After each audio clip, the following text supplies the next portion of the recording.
mechanics, the secrets of the universe. It's all there. That's destiny. That's will. That's striving. That's being a trailblazer, an explorer, going into space, mathematics, quantum mechanics, the secrets of the universe. It's all there. Life is fiery with its beauty, its incredible detail. Tuning into it. They want to shatter your mind talking about Justin Bieber.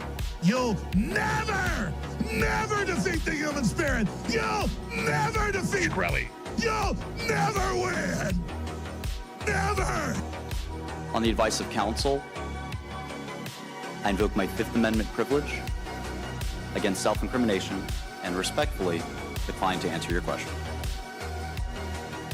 Big data, machine learning, blockchain, artificial intelligence, digital manufacturing, big data analysis, quantum communication, and Internet of Things. The spirit of humanity is rising, and it is going to defeat you. You think you're strong, you think you're scary, you try to mimic what you can only imagine in your mind. Look, I'm gonna be 100 with you. I love this shit. I love the hustle, I love the chase, I love the money. Don't be scared to get to the money at all times. NVIDIA's not a hardware company. Do you think it's a hardware company? NVIDIA is a hardware company. You guys are saying the same thing. This is hardware. Me for no reason. You guys are saying the same thing. Hardware is different from software. Martin, This is something like hardware because you can mold it and touch it. Sada Sciences is a true, once-in-a-lifetime, generational opportunity, a small biotech. How many children do you have? 23, 22 baby mother. Real bad man. Who I think embodies this type of NPC thinking when they're proven wrong is Jason Calacanis. Let me read about some of the things he said about me over the years. Palmer Luckey, hideous, a moron. Palmer Luckey is just an idiot and a troll. He is dumb, so dumb. A nigga like me, man, I love the game. I love the hustle, man. Be feeling like one of them ball-playing niggas, you know? Like Bird, Magic or something. Yeah, you know, a nigga got dough. A nigga could leave the league.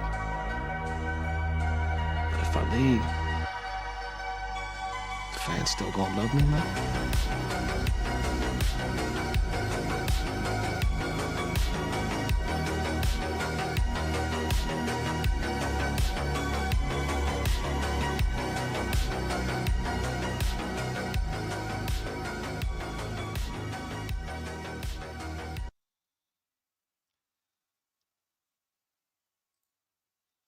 Hey guys, am I live? I don't even know. My technology is not quite TBPN.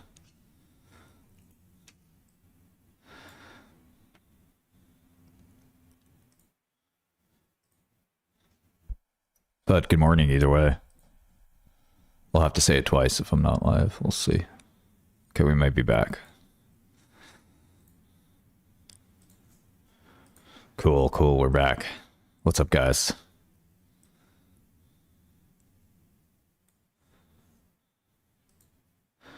So that's sorry for the wait. Been gone for a minute. Did you miss the beginning? Yeah. What's up?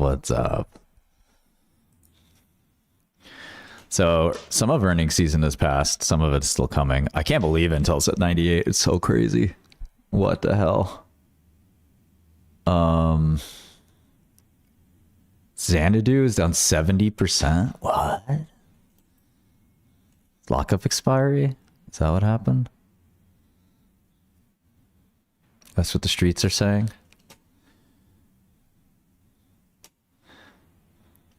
You got the...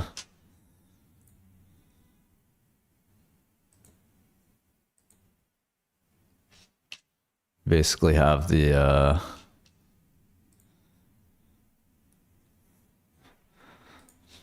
private, I guess is this the private stockholders basically now can sell their shares. They're selling their shares.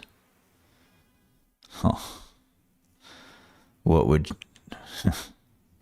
a surprise. Quantum computing.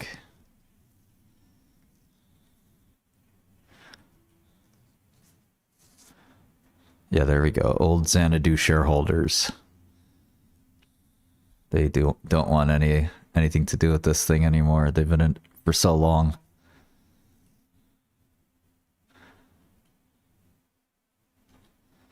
I just want a list of the shareholders if they're in here.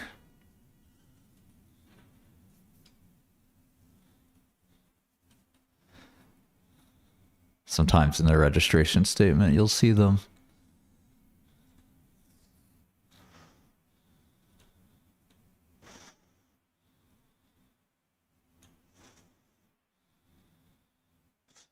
Let's see, Omer's Ventures.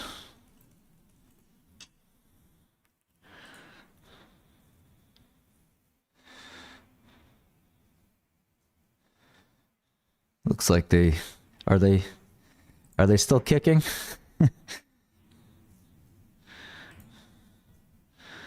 360 Insights. Have you heard of any of these companies? Cohere, okay. Crunchbase.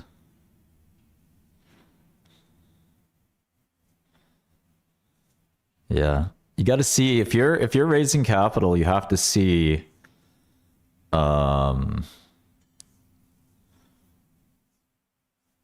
there's Xanadu. You have to see if they've raised new funds or not. Otherwise,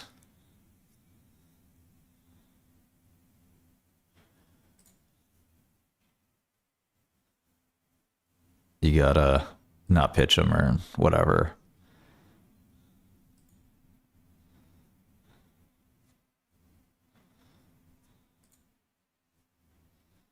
Yeah, there was a Omers 1, 2, and 3. I'm not sure there's going to be Omers 4.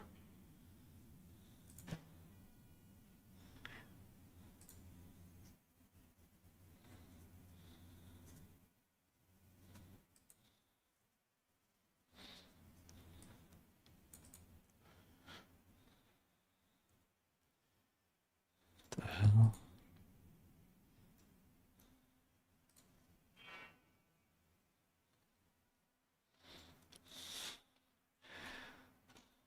Oh, is there more than one Omers? Oh, Omers is a pension fund. Oh. Oh, yeah. It's Ontario.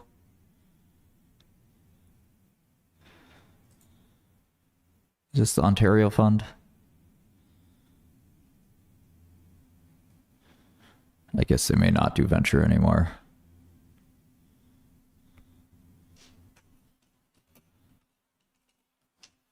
Ontario Municipal Employees Retirement System.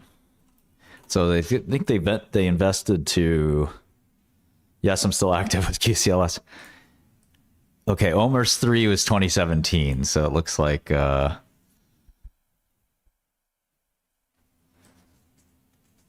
Omers is just pressing the sell button or something like that. There's no Omers Venture 4. Omers Venture Fund. Yeah. It's all over. They kind of, you kind of have to liquidate if you're Omers, if you don't have a fourth fund, and it's just that's that. All right, who are these guys? Georgian Partners. I've been to this website before, evidently. AI technology stack. This fucking stack word, man. Oops, did I log out by accident?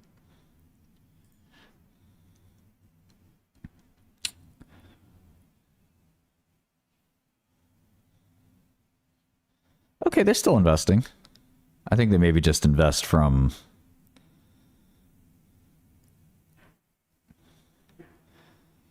It's just the...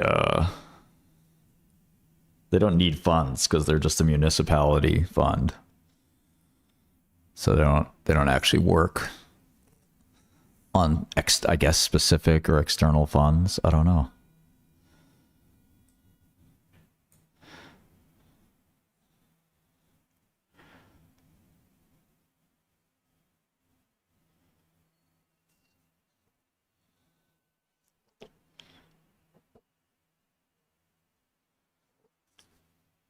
What's up, guys? What's up, guys? Welcome back. Okay, let's look at this one. Georgian Partners. Sunny day in New York, indeed.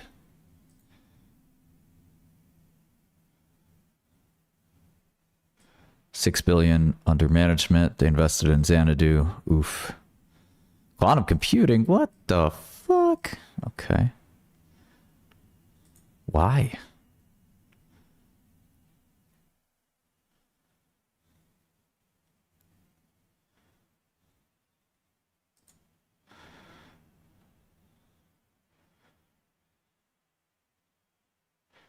The fuck?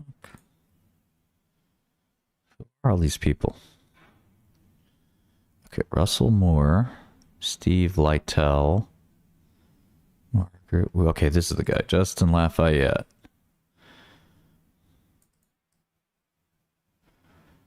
DWL, acquired by IBM 20 years ago. Okay.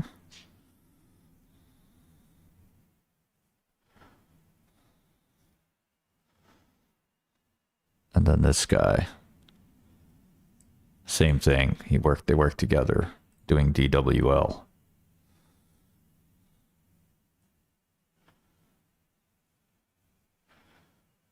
I guess they've done well. Save. I mean, Xanadu's technically a win for a lot of these guys, depending on where they got in. So they're deciding to get out here at a 500-600 million valuation.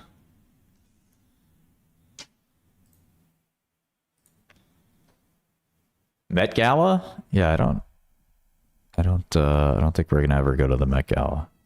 Unless wifey wants to go, then we'll go. But not my cup of tea. Get ready, NAS, network attached storage.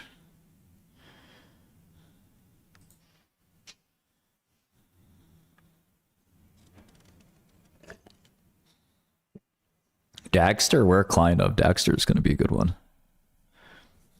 Replit, we love. TensTorrent, we love. It's interesting. Seems like they're very AI focused. They're trying to be. Or enterprise software. Dev tools. But yeah, I'd be bouncing from Xanadu if I were them too. Godell's changed a lot. Try it out. Goodoldterminal.com. There's Bessemer, they're a big one. Radical Ventures. Why do I already know these guys? Are they another AI focused? Yeah. What do they have?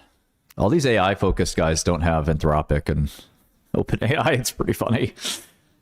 They're in all these like second tier, not so exciting. There's Hebia. Periodic, that's a new Neo lab. That's a pretty good one. Recursive, I think, a pretty okay one too. 12 labs, why not 11? Interesting. Yeah, I don't know. I think they've done pretty well though. Morning, good morning. Yeah, I have episode 2 of the Rokana story coming out soon. You think Hebia is trash? Have you tried it? I heard it's oh shit. Justin Sun. World Liberty sues Justin Sun. Oh my gosh, which is crazy.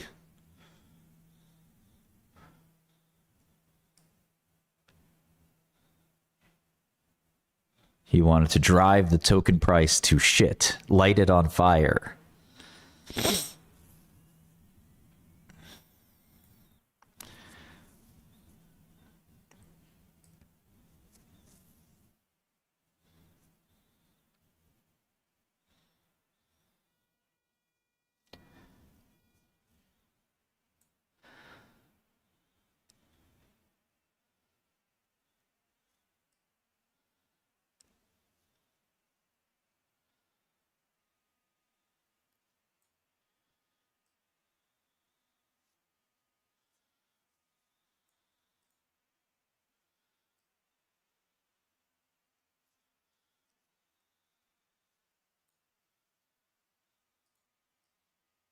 Wow.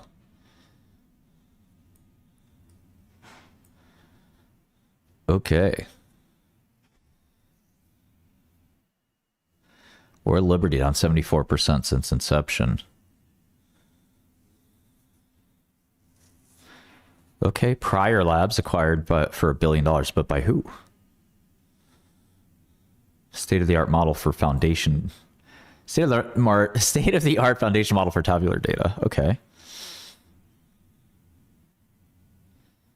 Balderton Capital. Oh, SAP bought it. Wow. Okay.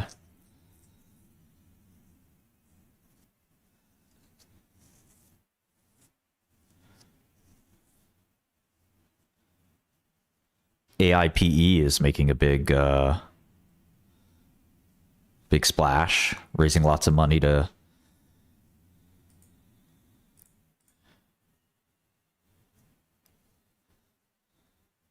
go out and buy companies and then fix them up with AI. It's kind of an interesting viewpoint. New Foundeo launch. Some people are arguing a little bit slow. Not clear. Good morning. Yeah, Berkshire is not a stock you should trade. It's kind of this really long-term compounding machine. You're just looking at all the people dumping all this stuff. So these guys are Technology Impact Fund 2 LP. Who are these guys?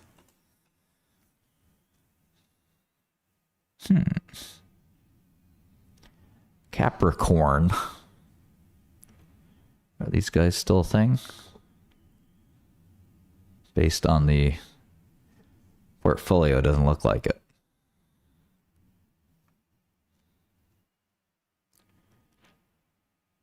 What's up, everybody? Martin, could you look at Adma again? Price has fallen after they were accused of short seller by channel stuffing. For sure. We should look.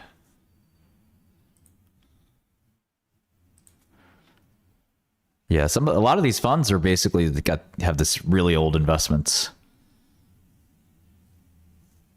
and they're just trying to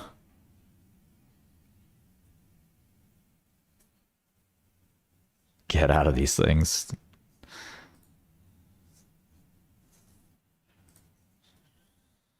Thank you, thank you, thank you.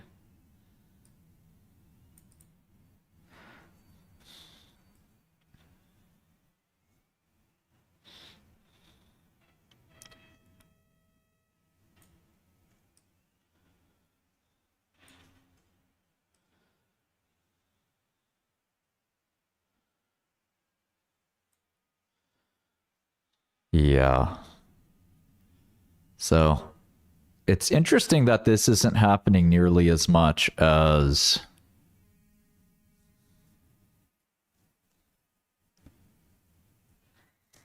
you would think with these SPACs and lockups and stuff like that. So this lockup dropping the shares of Xanadu by like 70%. Really big drop. What else is going on? Oh yeah, Global Business Travel, that was acquired, by was that Amex? This is a PE.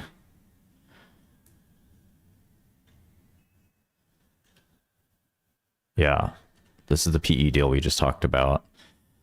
Nokia trading pretty actively. GameStop now down after offering to acquire eBay in a hostile. eBay should turn around and do the Pac-Man defense. So the Pac-Man defense is eBay can offer to acquire GameStop. You want to look at CGEM.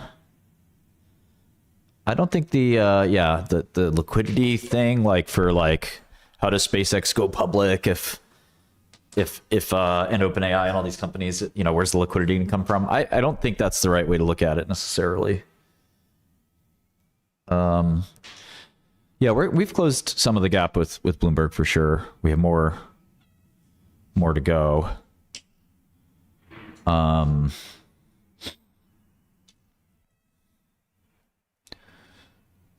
see, BlackBerry's up a bit. So Celsius has been a monster. Maybe we should look at that one.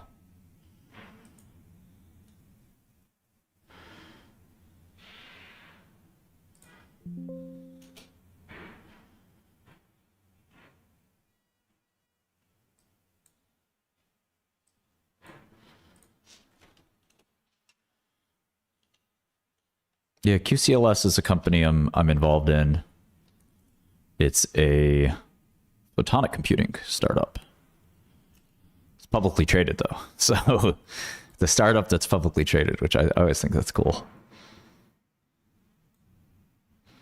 It's the way it should be. Yeah, so Celsius has had pretty good data in the PI3K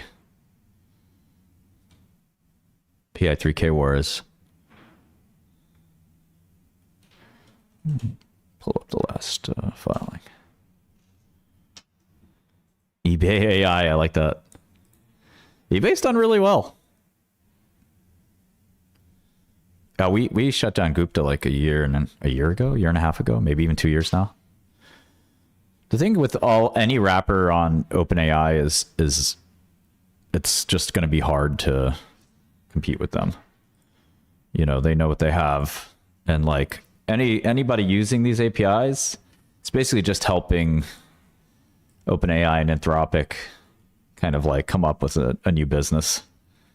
So we were the first to think about, let's make an AI doctor. But then, you have to sort of spin it, a little bit more intelligently. Like a few companies are doing cool things. Like first, targeting the doctor instead of the patient is usually the best way to go. And that was certainly the case here. So Celsius is now 43 when I last looked at it. Now it's 143.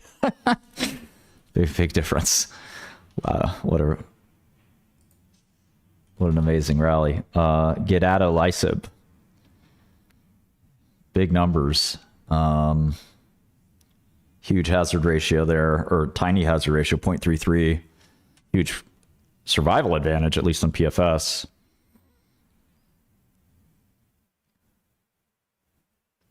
Yeah, maybe we should partner with TBBN. Yeah, fine-tuning your model doesn't really do anything. So anyway, the AI doctor thing, I mean, you know, one company is trying to do licenses where they're getting, maybe they can get the AI to prescribe medicine and actually practice medicine. I think that's a good idea. But, very cumbersome from a legal perspective. And then, yeah, things that help the doctor in the clinic, I think make sense. If you have to go through the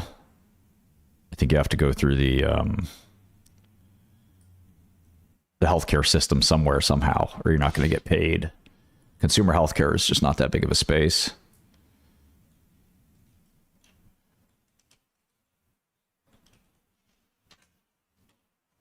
So there's other PI3Ks. I guess they never sold well. And here we are. The market certainly thinks this will be a blockbuster. It's a pretty big valuation. 7 billion. Right around 7 billion. Company has put the Celsius. Yeah, I think I'm saying it right?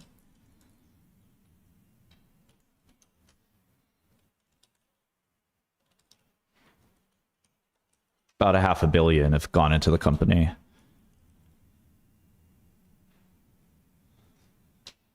Yeah, exactly. Pepperjack. Yeah, Financer.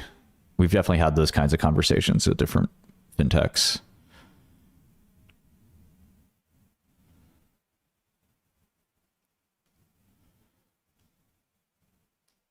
Now, didn't I get this drug from Roche or something? It's crazy how people trade molecules, Roche didn't want it. Make sure I get this right. Well, they've been around for a while as well. Let's see, 2012 maybe.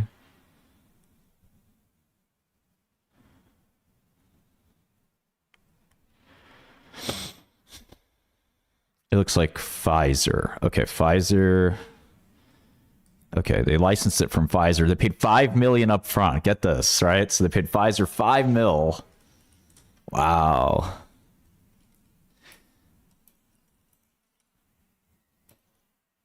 Some of you guys out there have $5 million, right?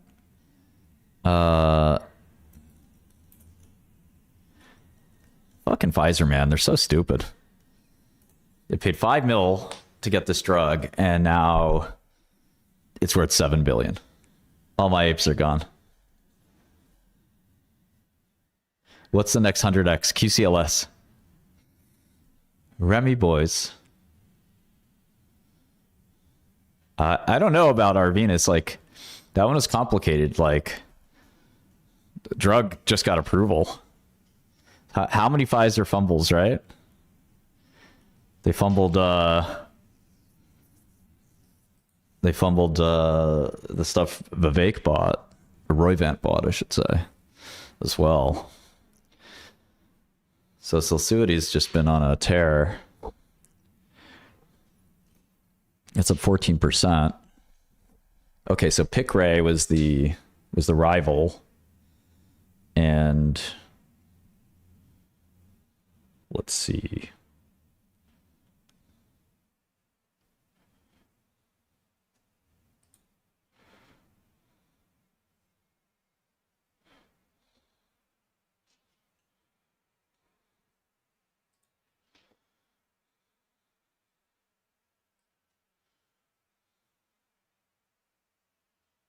So Victoria won.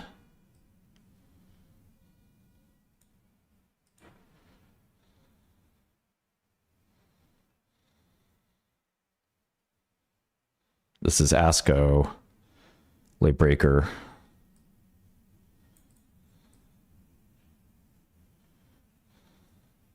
And they compared it to Pickray. So I guess I didn't have the... Well, here's Solar One. They compared to Pickray, and they did quite a bit better. Okay, so there's a secondary endpoint versus Pickray. Looking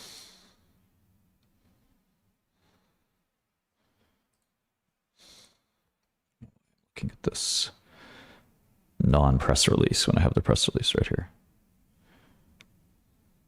Okay, so it's just the abstract, I guess.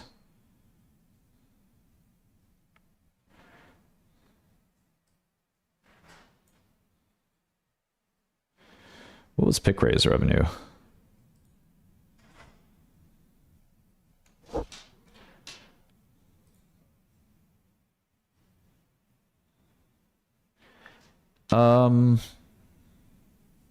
Yeah, I think I might trade again. It's just very distracting. Yeah, Pickray was small drug, 400 mil.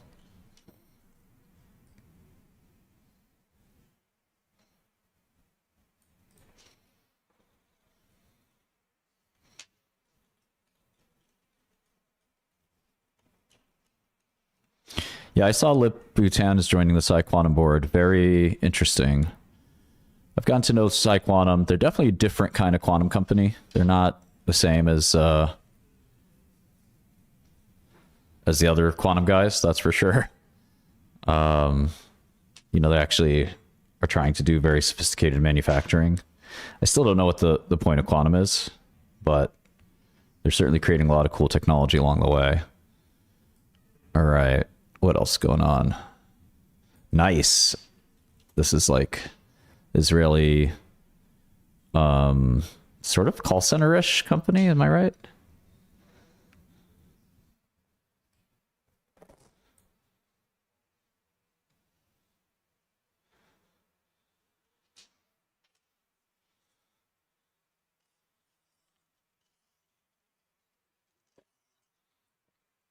Yeah, sort of customer service software. No, we still look at Bio. We just looked at Celsuity.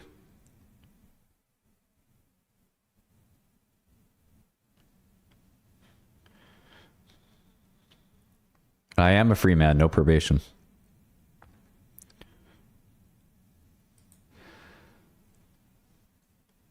Cogent is down.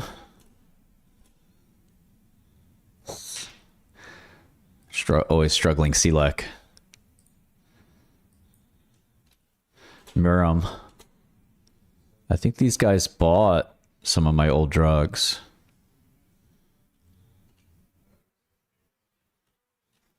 Focused on the bile acid disorders. Ooh, Sanofi's down a bunch.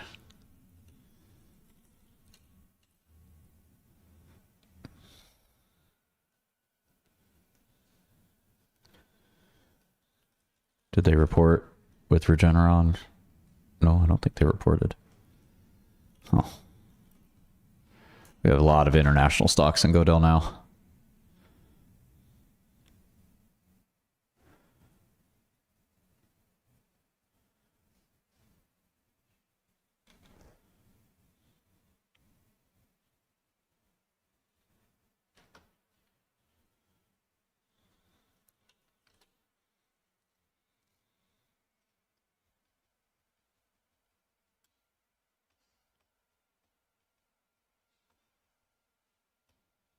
Yeah, you're probably right, Leonard, on that one. Pretty soon, Michael. We'll see. Yeah, I'll let you know. You'll know when you know. Yeah, I heard about the UAE missile. What's the SPY doing? Nvidia's at 200. Most important stock ever.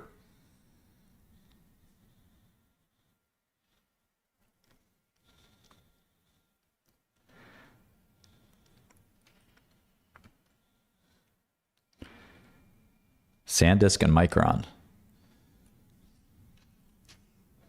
Yeah, I wonder if Celsius is actually still cheap. But for whatever reason, Picray never did well. Were there other PI3K options? Baker Brothers, biggest shareholder of Celsius. Interesting. Perceptive, number 3. Venbio, number 4. All pretty smart money there. Soleus and Deerfield. Tang, Holocene, RTW Apis, all pretty good, smart shareholders there. Long, Celsius, maybe keeps going.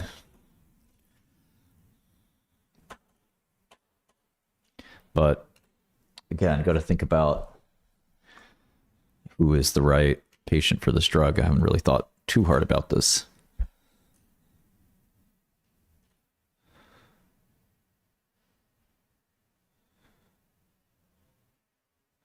What percent of patients have PIK3 mutations?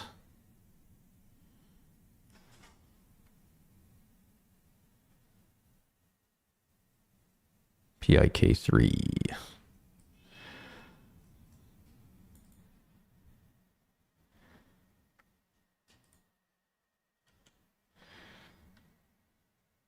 No, media does not have to pay or anybody to use their name if they're well known.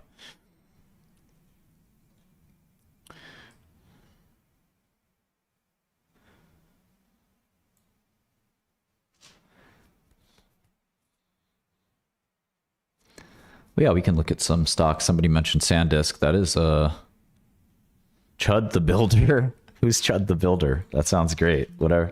I'm a fan of Chud the Builder, whatever that is. I'm a fan of and a friend to all Chuds. Optical memory. Yeah, I know a lot about that. There's a lot of ways to do optical memory. The first way is to avoid using it. And there's many other ways, but I probably shouldn't share my secrets. There's anybody in this space knows the obvious ways. One of the obvious ways, I guess, is delay line memory. So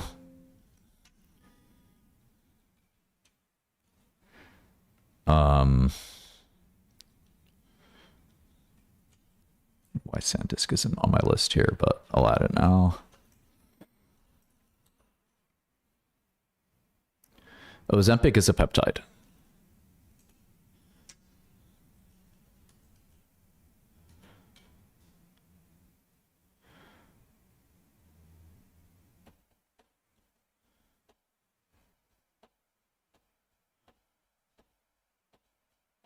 I can only look one stock at a time. So if I'm looking at SanDisk, then you're gonna have to wait for me to finish that.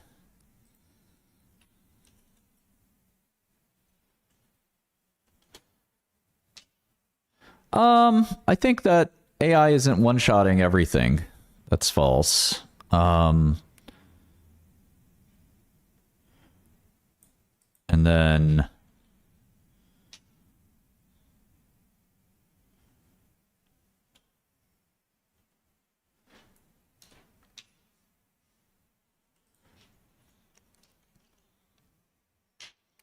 I'm a JavaScript guy, quite frankly, but I use a lot of Python. Yeah, I saw the boys thing. Yeah, I think basically delay lines are your way to go for optical memory. You know, a lot of people don't like them, but I think that that's your best bet. There's some other options that are a little more exotic. The other option a lot of people like is just to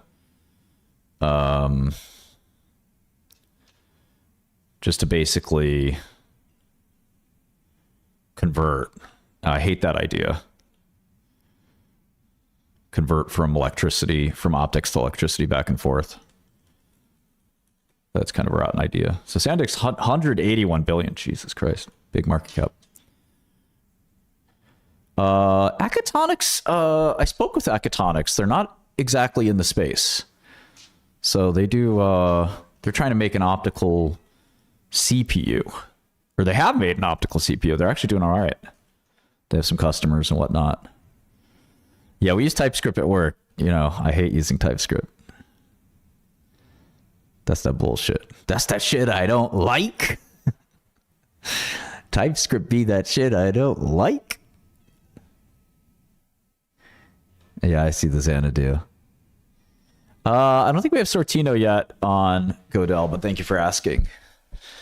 I don't even know what Omega is. Other than Chaitin's Omega.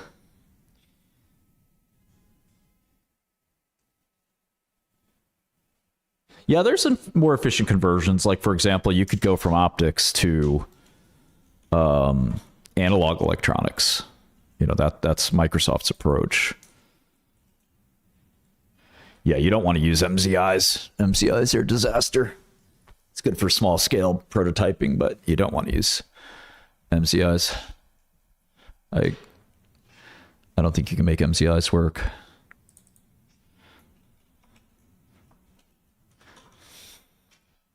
Morning. It's the guy who likes to smoke weed in the office and talk shit. He's still here. Nobody fired him yet. Ask him to do stuff. He's like, man. He looks at me weird. But like, I pay you, bro. What the hell? He's like, I don't need this job. Fuck you. Holy shit, SanDisk revenues like 4x'd.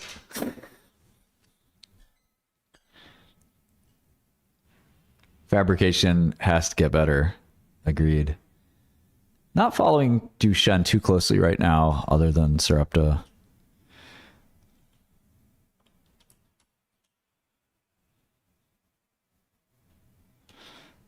JP Morgan. Oh, yeah. That lady did not do anything. You guys, you gotta not drag her name in the mud. Imagine if it was you or your sister or your wife, you know?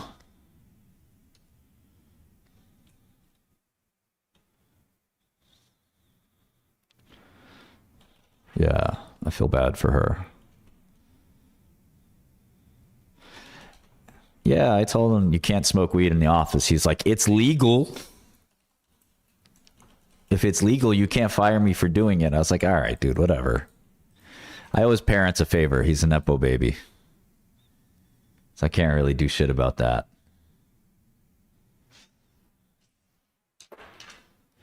Typical semiconductor company with gigantic revenue and gross margins, like no operating costs. You gotta love it. Chip companies, the best business if you can do it. Look at these margins.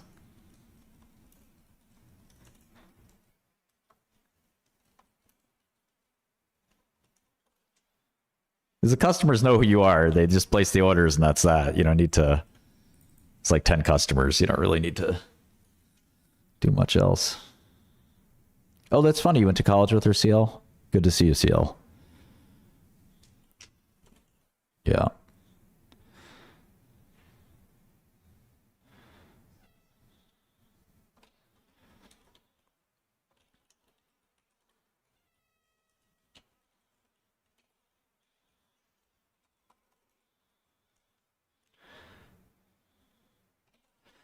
Yeah, I got to look at one stock at a time. We can refresh on Sarepta in a minute. JetBlue's up now that Spirit is gone. Elizabeth Warren and all antitrust goons looking like an idiot. Antitrust, the most worthless idea in the history of capitalism. Oh no, a successful company might be too successful. We got to stop them. What? Let's help the shitty companies. Gosh darn it. Yeah, so isn't this amazing? You went from negative 36 cents a share in earnings to $23 in earnings. I'm starting to get bearish on semis. But, you know, with those kind of results, what can you do? Just remarkable revenue growth.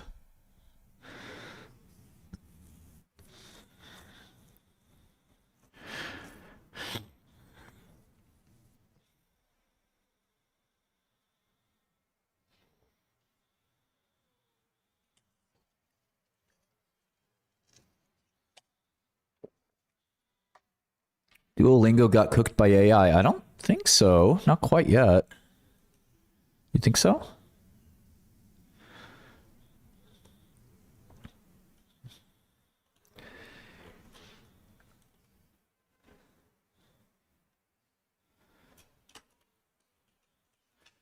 Sir, do I really need top college to get into Wall Street? What you need is some top vocabulary.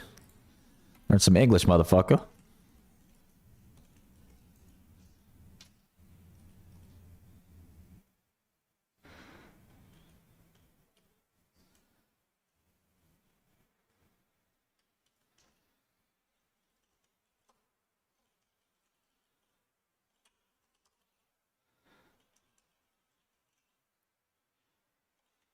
Leopold's such a European ass name.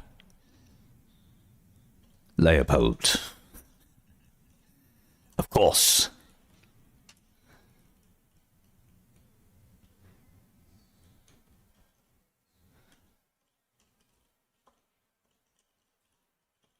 Yeah, communication skills are really important in business. Not just Wall Street, but every business. If you can't communicate, how are you going to work with somebody, you know?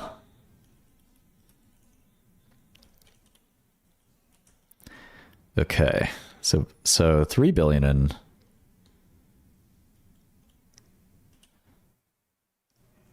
in revenue last quarter. Quarter before that, 2 billion. Isn't that amazing? Look at this revenue growth. Would you just look at it? 61% accelerating to 251%. Really incredible.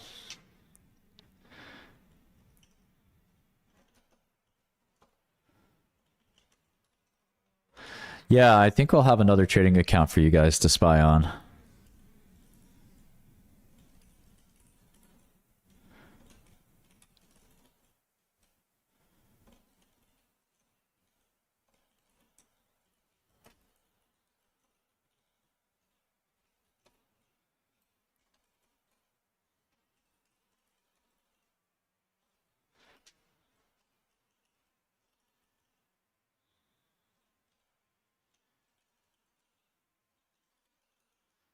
Yeah, so revenue growth 23, 61, 251. Do you guys see that? What is this? But Martin, you never stream anymore, so why don't you think of a complete sentence first before you come at me? Get some shitty office chairs. How much is Godel for a regular person? Well, we don't separate our prices for regular people and non-irregular people. It's the same price. I think there's plenty of these patients for Spruce.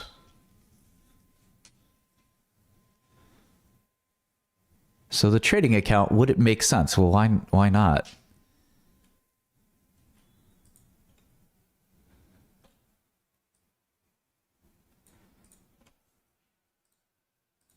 This is the problem with the internet. This is what makes me not want to be on the internet. These fools. All right, let's see what happened with the SanDisk results. Oh, Jesus. Expect Q4 to be at 8 billion. Holy shit, Sue. Whew. How? 4xing revenue. How? Who needs Flash this bad?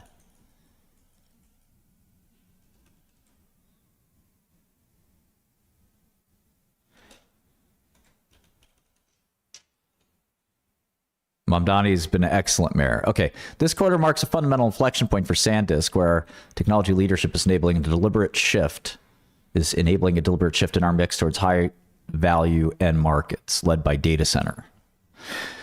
We're advancing to a new business model built on multi-year customer engagements, backed by firm financial commitments.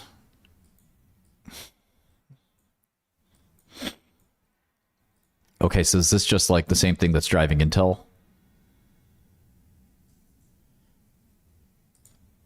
You know, one thing you guys have to learn is you don't troll me. I'll put you in timeout. Timeout!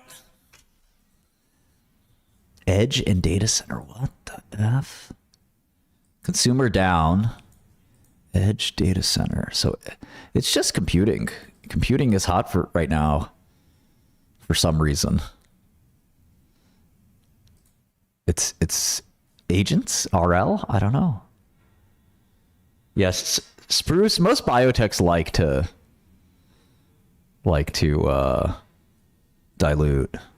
Biotech CEOs really love having like tons of cash in the balance sheet. I'm not that. Yeah.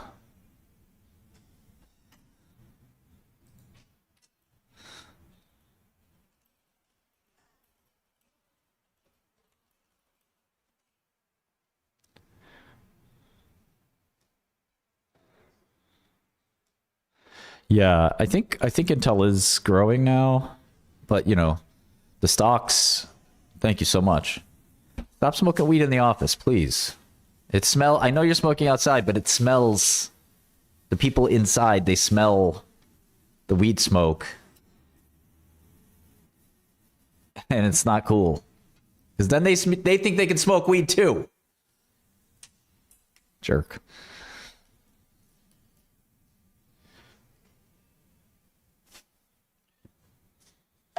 We have a lot more coworkers now. We went on a hiring spree. Yeah, a little bit better. It's like the manufacturing and all that stuff. I still think Spruce can fit 500. I like it.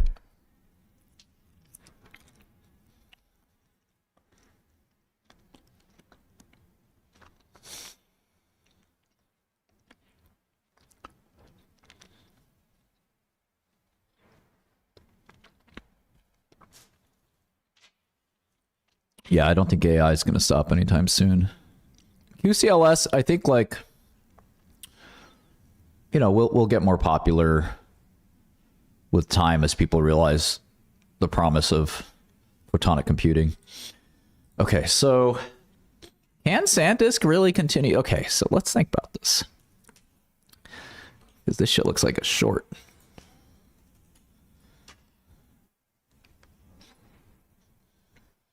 No, I haven't met Mamdani.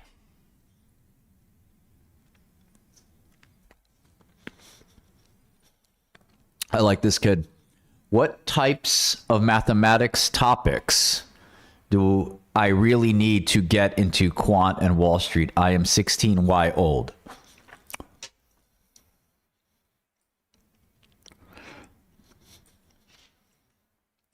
Man, go play some basketball. That's what you need to do.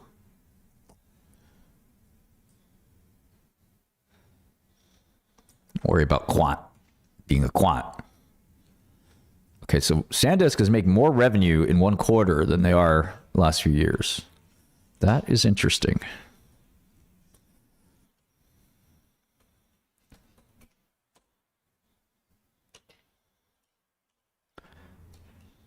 We're always hiring.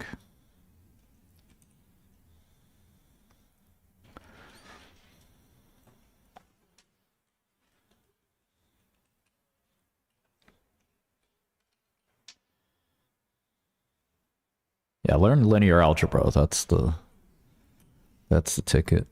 But you have to learn all math. Math is not a monolith. Well, you know, just learning the quote unquote quant math. I mean, quant math is statistics first, linear algebra second. But yeah, I mean, it's asking what do I have to learn to become a quant is not the right way to look at it. First question you got to ask yourself is, why do you want to be a quant? And at 16, that's a pretty weird thing to want to be.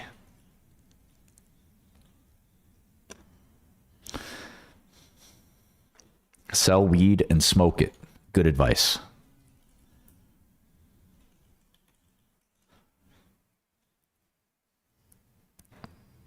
Go work in your jumper. Little N-word. Jail did a number on me.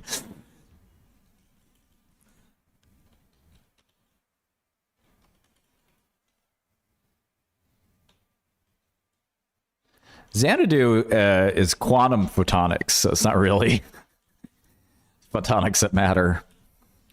So yeah, maybe you have this one-time bolus for SanDisk that's just going to come right back down. I used to love Ocarina of Time. Quantum mechanic, I love it. Crazy thing is the gross margins. The manufacturing cost does not change. The gross margins, so it's just all volume and pricing, or just pricing. But yeah, this is assuming peak cycle. Maybe not. I had to listen to the conference call. Here's the transcript.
KV Cash, CASH. I should be able to edit these transcripts. Rag, not reg.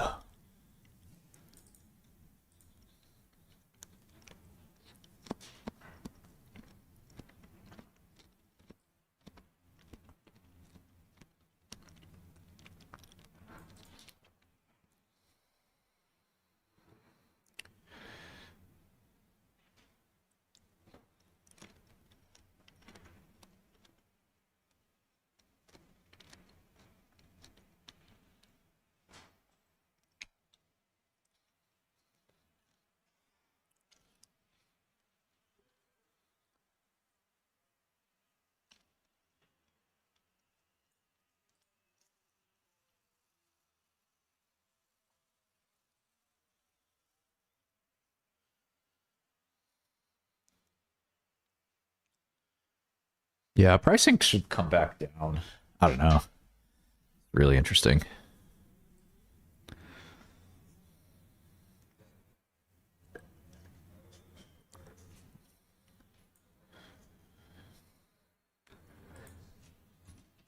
5-year agreements, probably with OpenAI.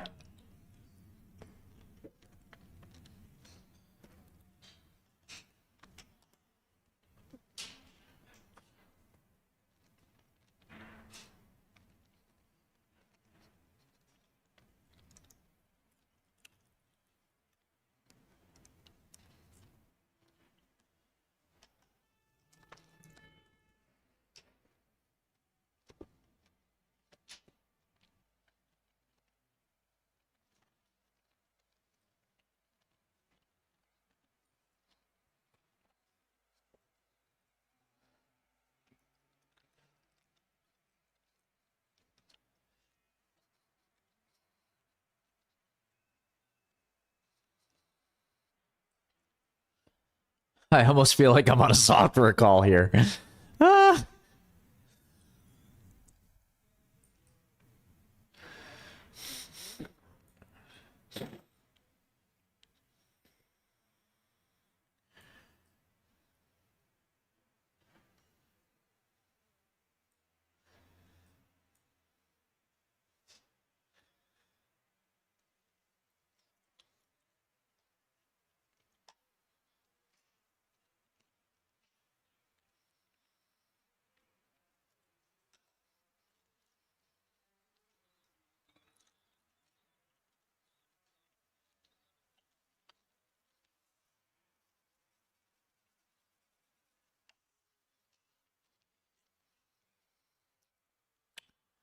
Yeah.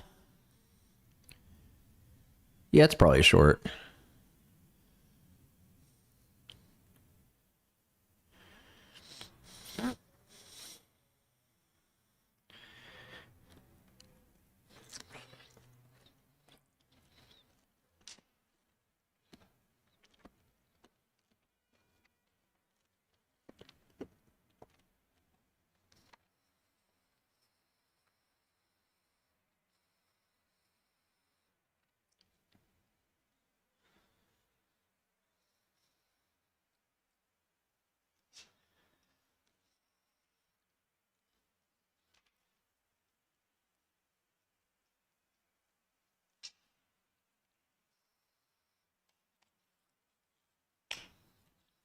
It's just a question of when.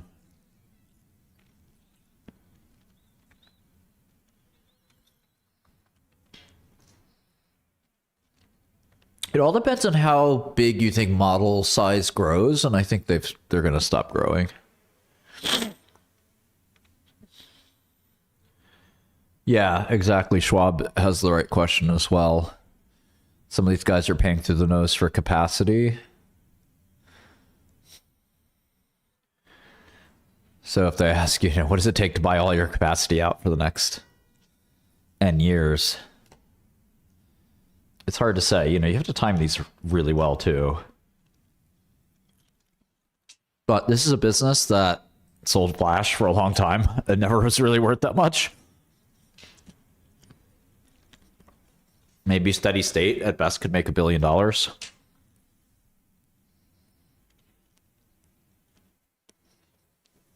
Now it's trading 200 times that number because somebody pulled forward a lot of demand. It'll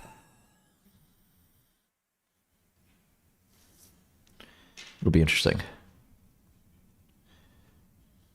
Yeah, you got to leg into the short very slowly.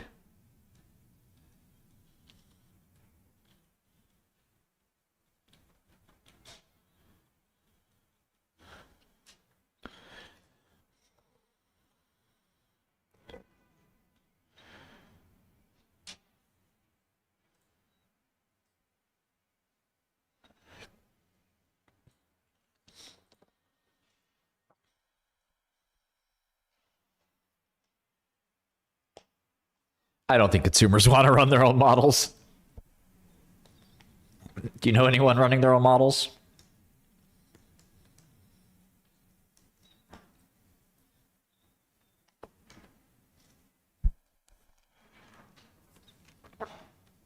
CoreWeave, $130.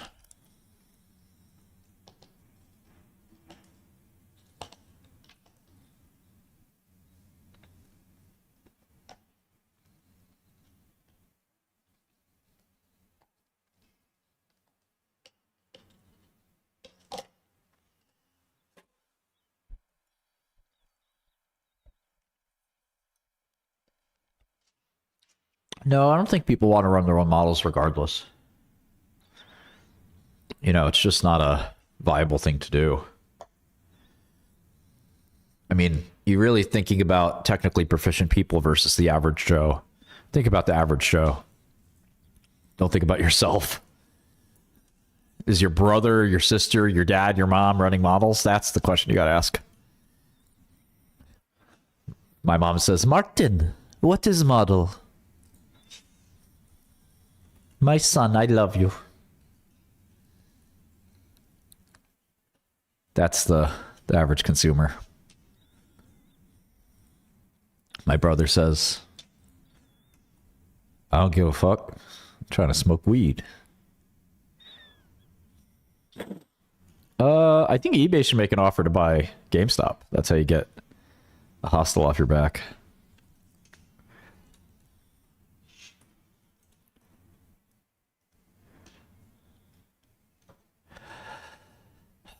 So I I beat my allergy to dust mites. I had a dust mite allergy that I didn't know about. So I went to the doctor. And now I am free of dust mites. We clean the house of dust mites.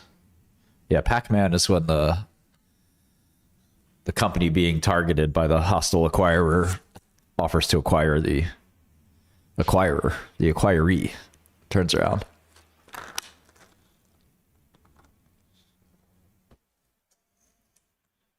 No, I wish, Vlad. No. It's a different Nepo baby. Oh my god.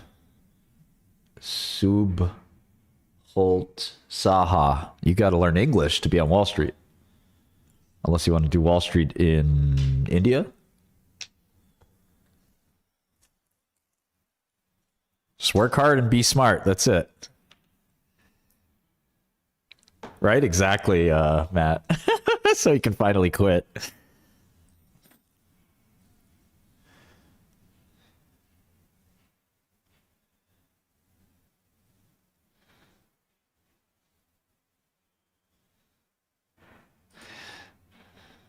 Yeah, the AI build out, you know,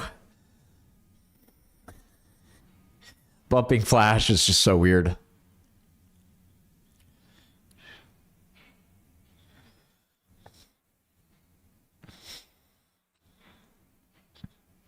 I can't stream all day anymore.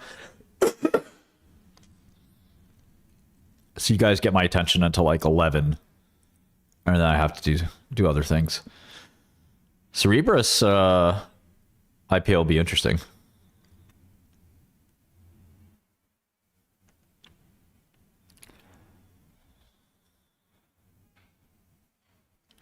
Yeah, the mites are gone, thankfully. But I have cats. And now cats are the problem. Yeah, CoreWeave is a weird one, man. CoreWeave's, if you really think AI is going to really eat the world, then CoreWeave is the place to go. And when I say eat the world, I don't mean by usage. I really mean by hardware. You know, not hardware is just overwhelmed with demand.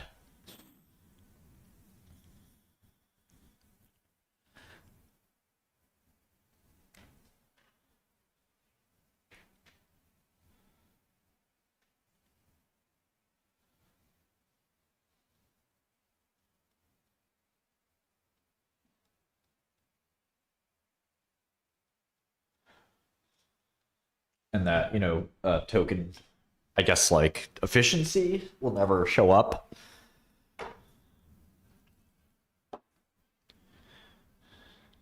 Yeah, we're all triggered by peptide idiots.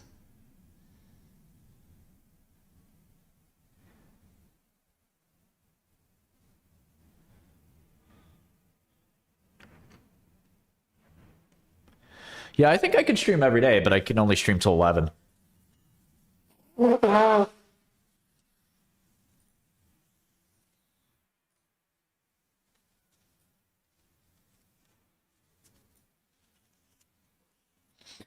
CoreWeave's viable if CoreWeave's viable no matter what, but if you see like a massive build out that never stops. It's just AI factories nonstop. Then Corey was fine, right? But the question is, do we get some kind of efficiency that overwhelms the Jevons paradox? What do I think about value investing? It's there to think about it. It's a strategy. It has its pros, it has its cons. Micron and SanDisk, two most active stocks. This has to be it. This has to be the top.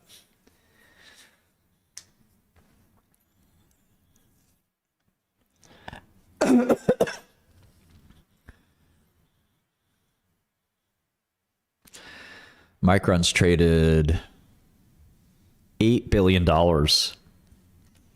of stock, and SanDisk has traded $6 billion, beating Nvidia's 5 and Tesla's 4. AMD's traded $3 billion. AMD's down a little. Intel's traded $3 billion. It's down a little bit. Apple $2 billion, down 2%. Microsoft and Amazon up fractionally. Google down fractionally. Palantir up a little bit as well, all around $2 billion. Meta's traded 1.5, it's down a little bit. Qualcomm down 5% on $1 billion, was up big Friday. Oracle and Nebius are up. Nebius has ClickHouse. I didn't know that. I didn't know they owned a bunch of ClickHouse. A lot of crazy trading.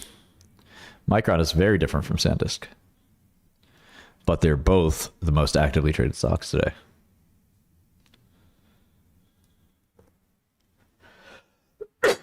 Oh, crap. Yeah, I can do some streams after the close too, for sure. But around 11, I'm going to probably start doing stuff for my business. Have not really looked at battery technology, no.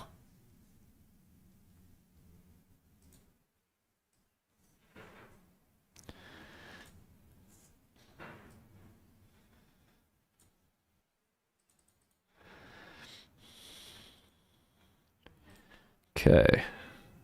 I was looking at Lily's results the other day. Pretty much expected. I don't think the stock reacted in any particular way. You still have GLPs growing pretty rapidly. Total company revenue growing very rapidly. But yeah, let me see GLP.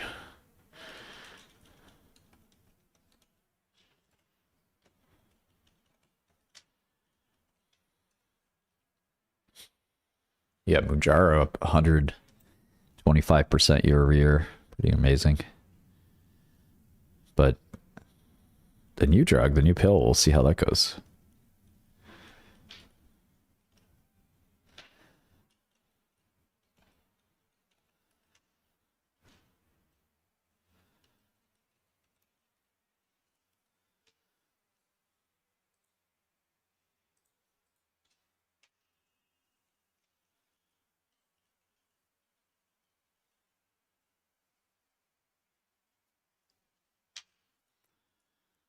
Yeah, we have Indonesian stocks on Cadell now.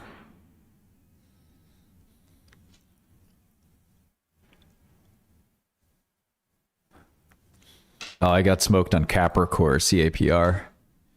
That was crazy.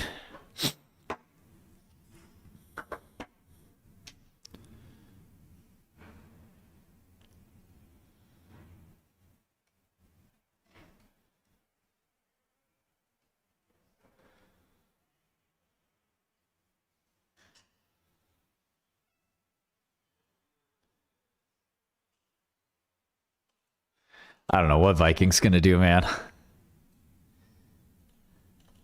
SLS short? Yeah, the problem with SLS is we never know when they're gonna actually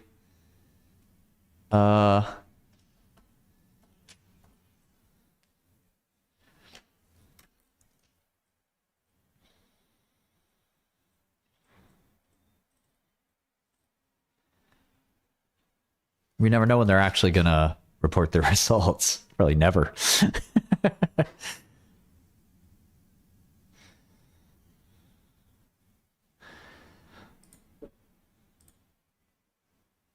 Yeah, we could do viewer call-ins. at some point? Sure, why not? Yeah, I missed the Avis thing. I really wanted to stream for that. No, I didn't use AI for quarterly filings.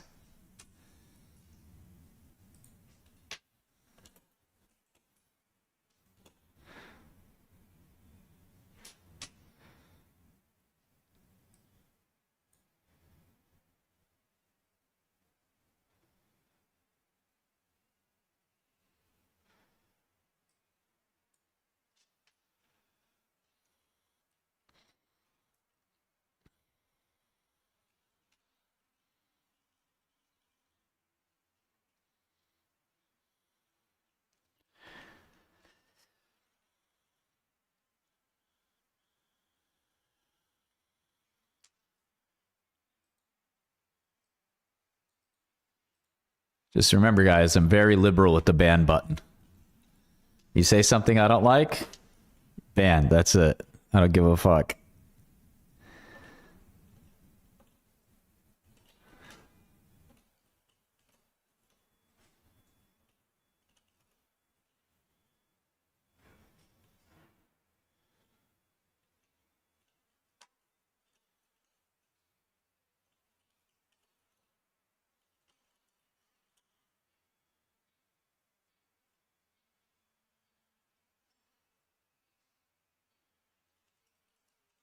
I don't know anything about INFQ, sorry. I think all quantum is a short, sorry.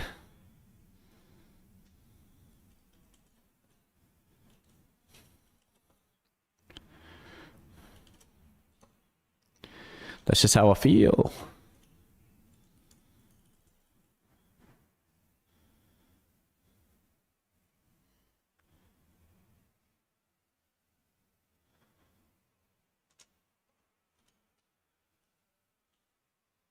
Q's doing tricks on it? What does that mean? Oh, shit. These guys are still around?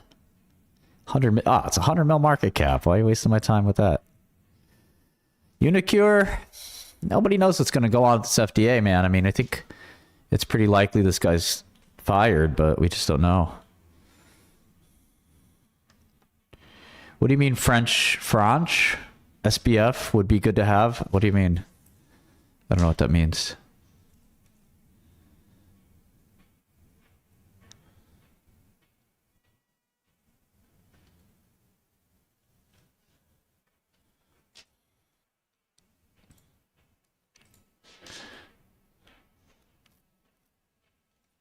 We have French stocks, if that's what you're asking. Nouveau Marche. Le Nouveau Marche. Yeah, still a small market cap.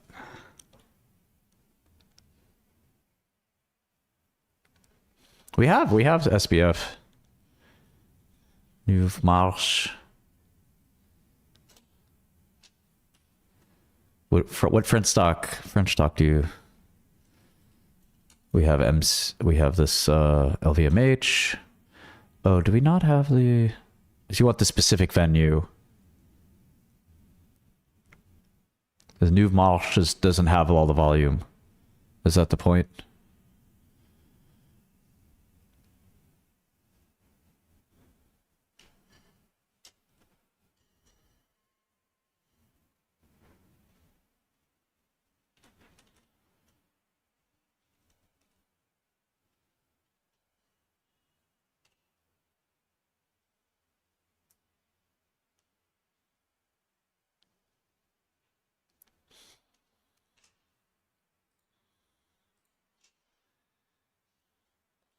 Yeah, we'll add the the SBF. Thank you for pointing that out.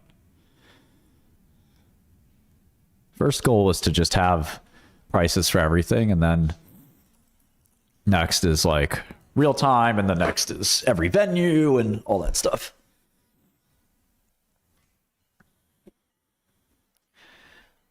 I know Lam Research. Obviously, it's interesting. If it's more pricing than volume, then, you know, I don't know if it's going to be the... I mean, it could rally because of the RAM craziness.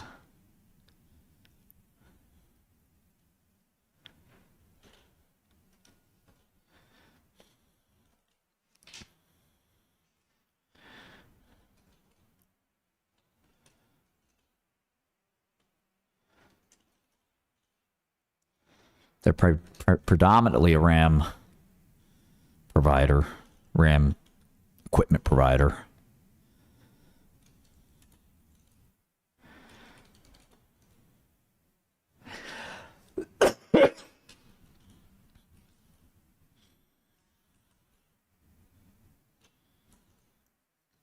$86.99, $39,370. Okay, $52.89. Where'd you go? Taxes, taxes, taxes. 4085 NOCL.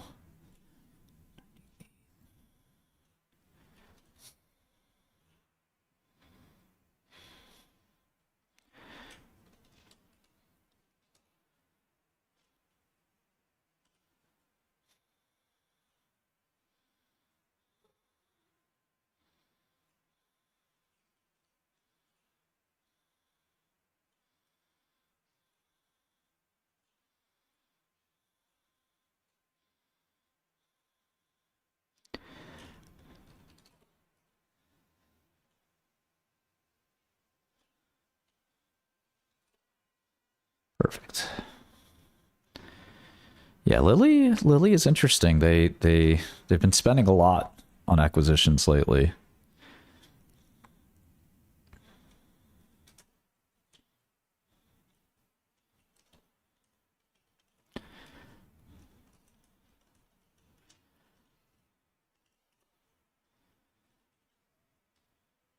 Pharma is the weirdest business because, you basically have no long-term assets. These drugs will all go generic. And so that kind of,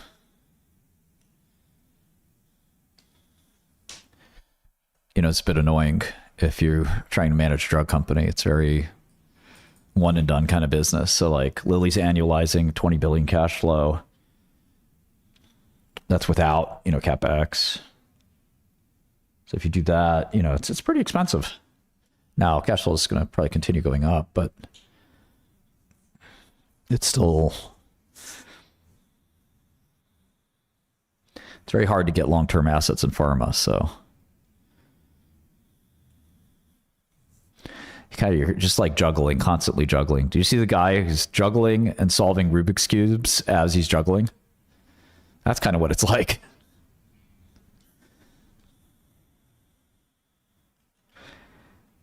Pretty difficult.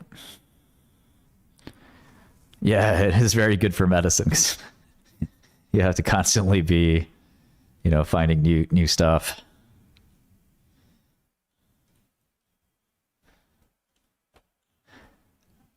Mounjaro is selling well outside the US. That's amazing. I had no idea. That's kind of incredible. They have more outside US sales than US. That is insane. Didn't think that would happen.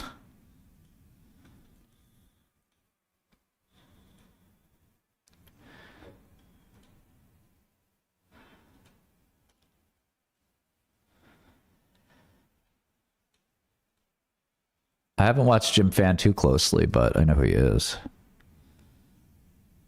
Lots of acquisitions from Lilly. They're probably going to keep doing it too.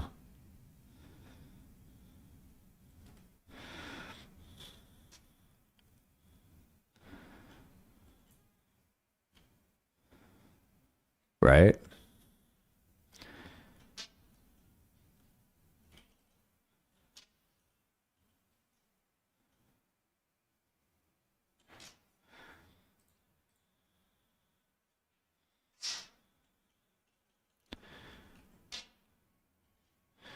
Sarepta next.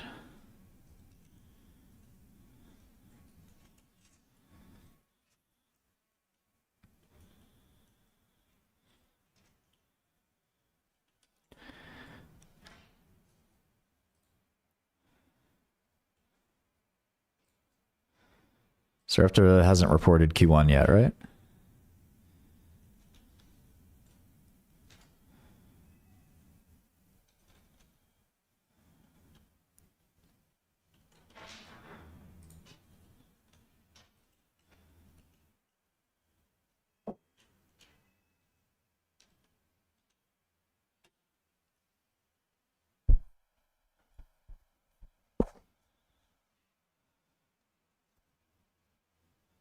Yeah, I think the FDA needs to change everything. So we're up to Q1, May 6th. So Wednesday. Yeah, so maybe we look at it Wednesday. Let's look at maybe the earnings expectations. 474 for the quarter.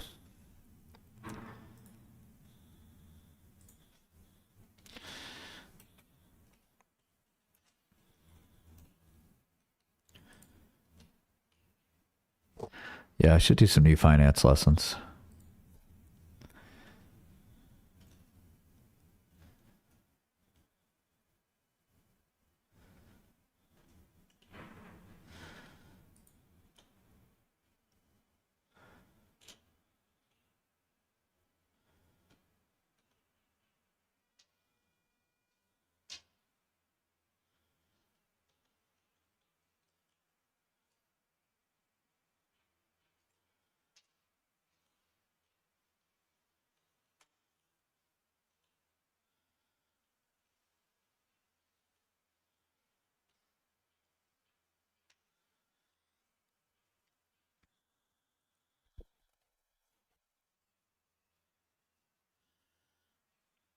Wow, IonQ's still kicking, 48.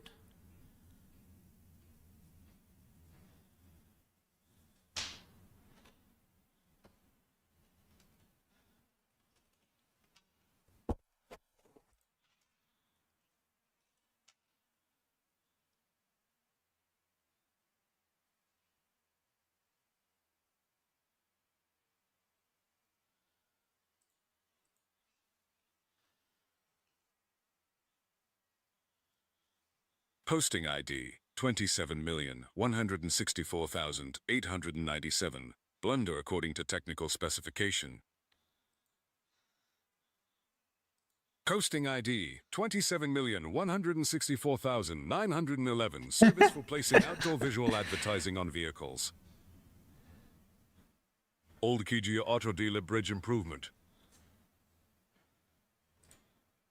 Posting ID 27,166,004. Infrastructure construction works at Sidamai area BMC-13. Posting ID 27,160,037. Construction of Sadie Cola Bridge Mari 2 Kaski. U.S. trademark ABOBO Lunan. The crypto market news that changes everything for BTC and ETH holders who have not found Potato. U.S. trademark XMDRSH. U.S. trademark Semetiquette. Can you guys hear that? Yeah. Trailforge ST 2024. U.S. trademark Ole's Naturally. 497K Elevation Series Trust.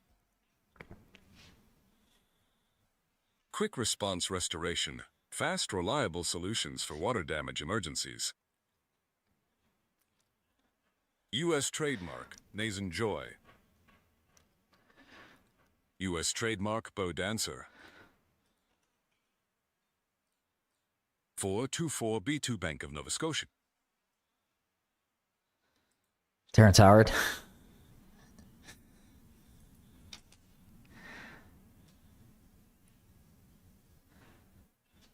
Critical Metals Corp. to present a Precious Metals, Critical Minerals Virtual Investor Conference.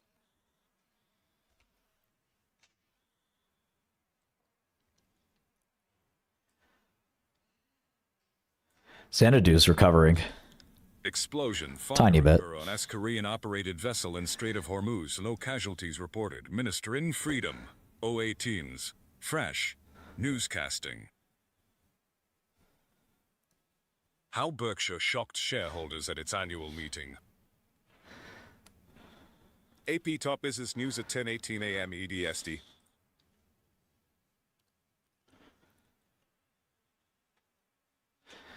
Four Welch chains.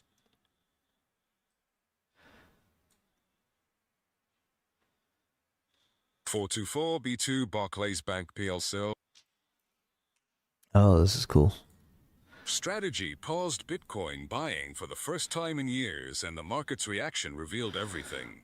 Xanadu had filed a prospectus, registered shares. Public defender, private attorney compete for open judge seat. Yeah, I'd love to. Criminal. Xenotech launches drone manufacturing operations in Ukraine for counter-UAS interceptor system. D/A Acacia Property Corp. 2020 fucked.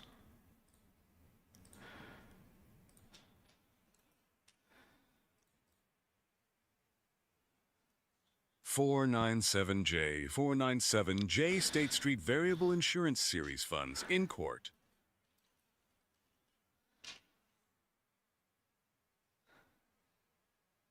IDEA secures multi-year media intellectual property licensing deal with L'Oreal.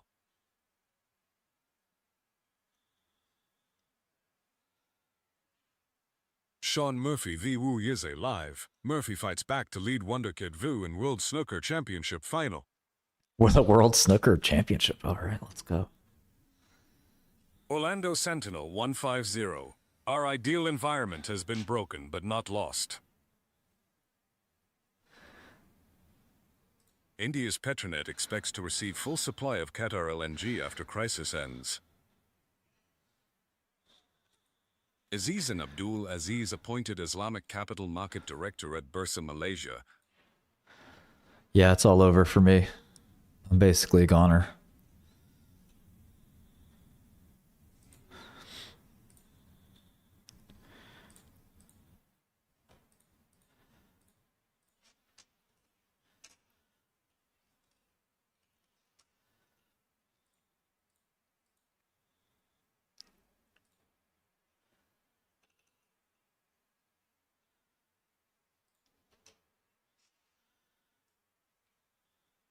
Big Candace Owens fan over here.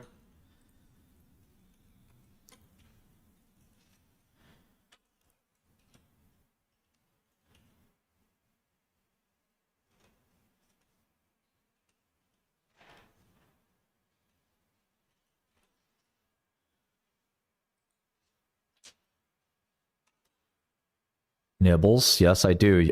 I'd love to give away nibbles. If you want a new cat, let me know. New York City only.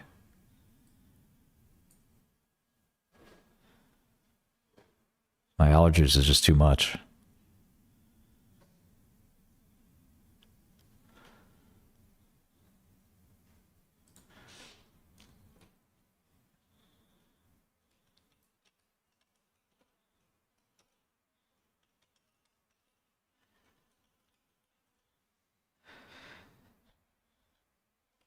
I don't know if we're going to get 20% unemployment from AI. That doesn't sound right.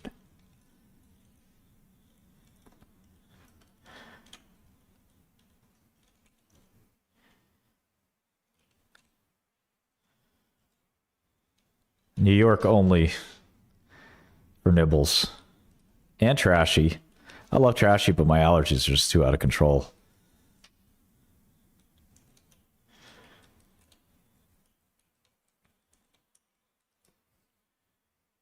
Yeah, allergies are the worst. What else would I have? How are you praying on my downfall? What'd I do to you?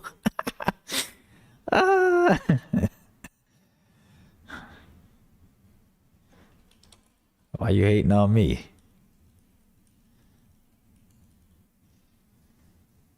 Dario.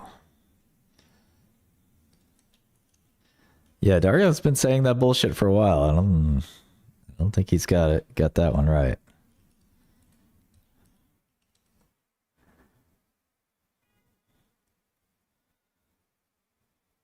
I don't like the nuclear stocks, quite frankly. But I also don't know anything about nuclear, so take that with a grain of salt.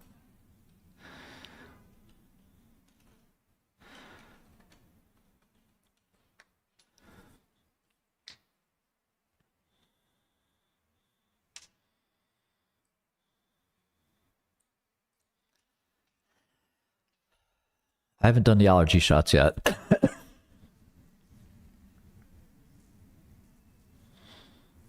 I don't know if the EU needs fully integrated capital markets. Do you think it needs that?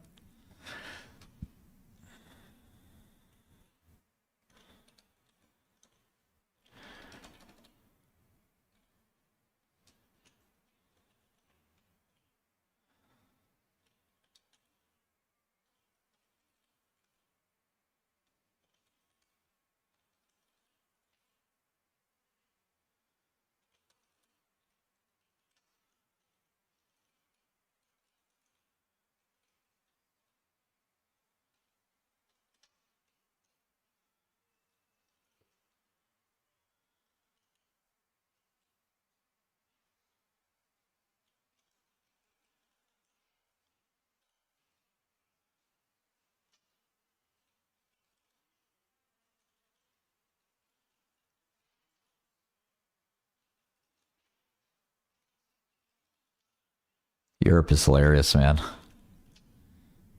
I asked a friend if I could invest in this European company. He was like, Martin, it's just not worth it. All the rules.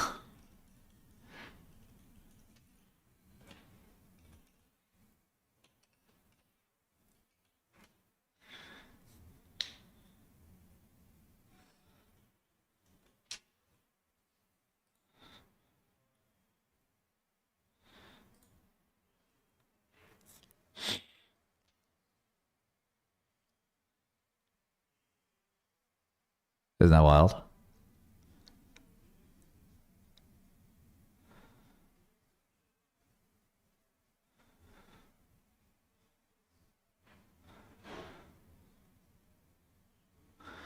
Oh, yeah, you're talking about Heinrich? Heinrich Johansson? That was fun.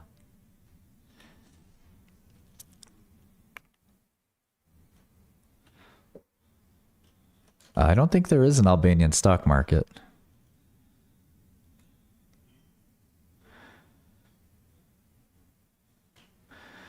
I don't know what I want to do on the stock trading thing. Like, I kind of feel like the best part about having a trading account is just so I can like be like, yeah, look, I'm actually trading the recommendations I'm making, which I think that's the main point. But I also think people are like, well, it's not enough money or whatever.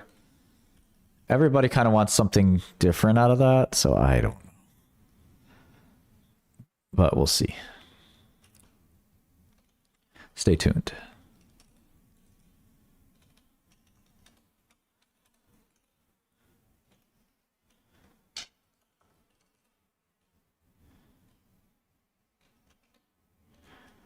I don't think you can get 30% every year from the S&P. That might be tricky.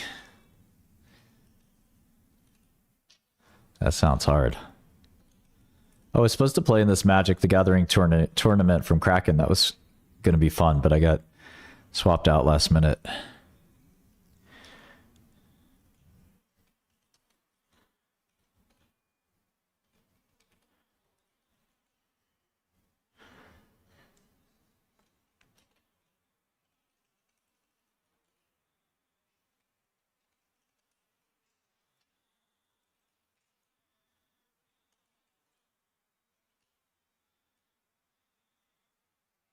You like the small account challenge? The problem with the small account challenge is it goads me to do crazy shit. And because I have to entertain you guys. Otherwise, being up 4% on the small account challenge is not really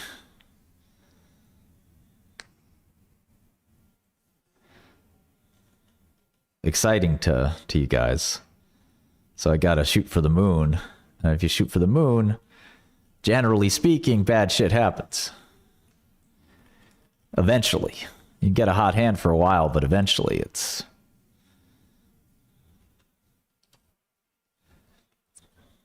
no bueno.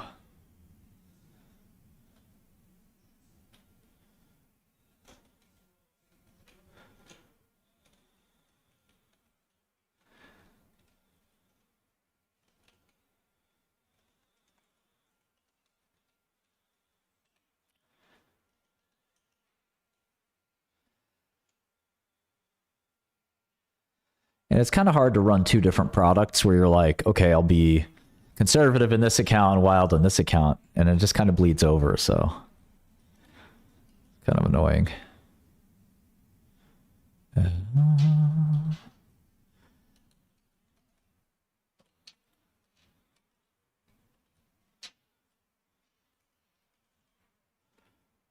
Damn.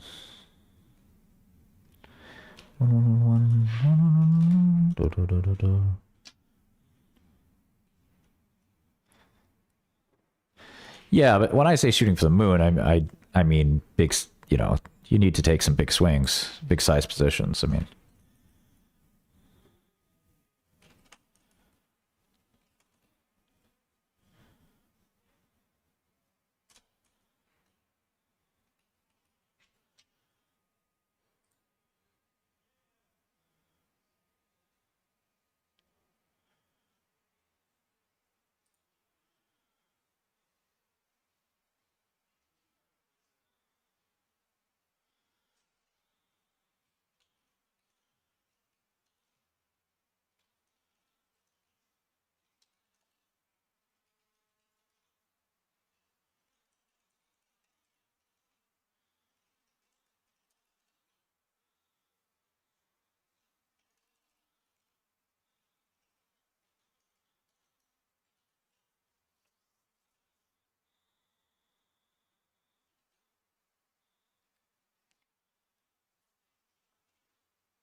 Yeah, I like Spruce.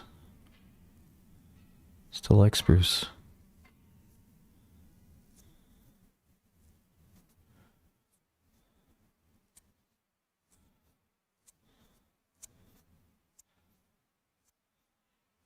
Yeah, totally. Koenig. We lost a higher adopter. It was frustrating.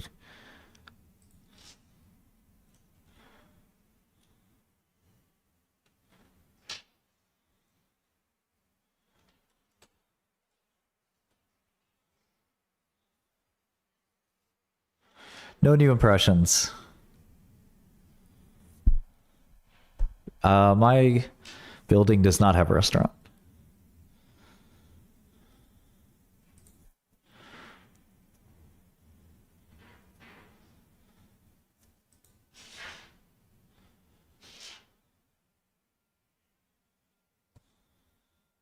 Yeah, D, it does make you wonder.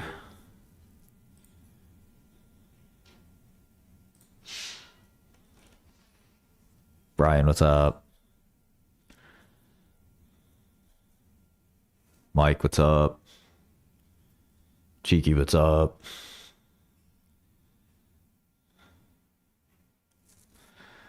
Optiver's a quant fund. I guess it's not a fund. They don't have a fund. It's a... Some people call it proprietary trading. Market making.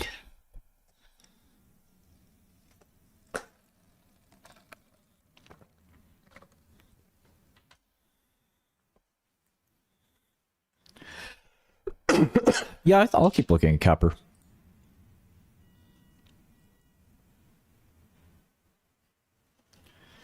Yeah, Spruce is fine.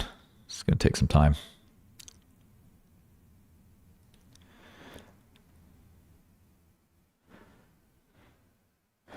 AI safety is inherently good. Baby is really good. Thank you for asking.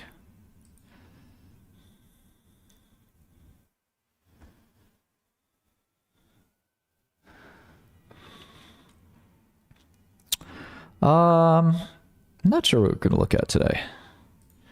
I kind of do want to look at some new names. So Harmony, these guys have a sleep drug, right? I haven't looked at this ever.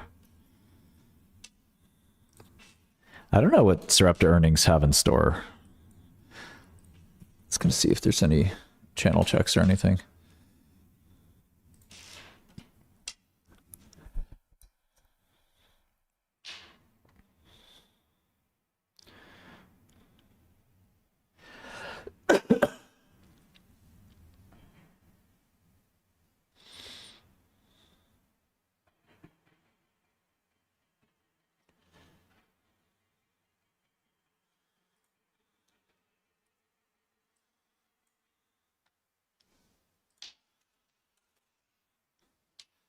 Okay.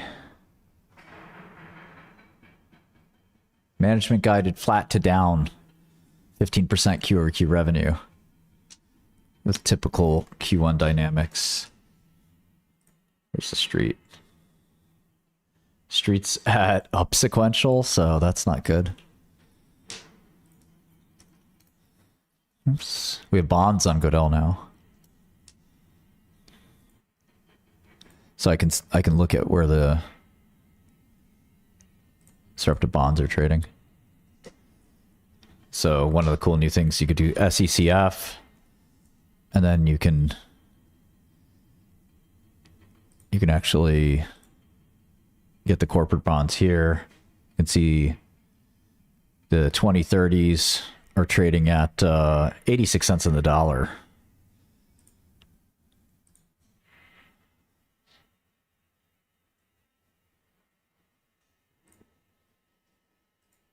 I thought these got bought out, but I'm not sure. There's 2027 bonds too, but 92 and 86 cents on the dollar. One of the only places you can get bond prices on the internet.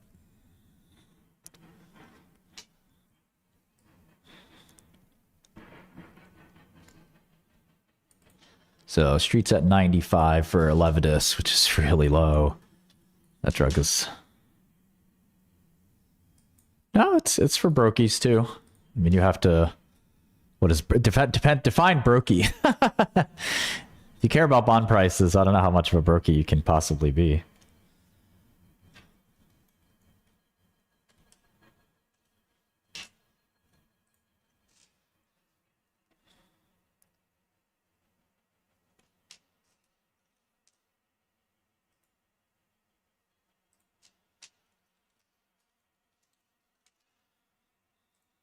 Okay, so down sequential, maybe because of they had a one-off collaboration payment.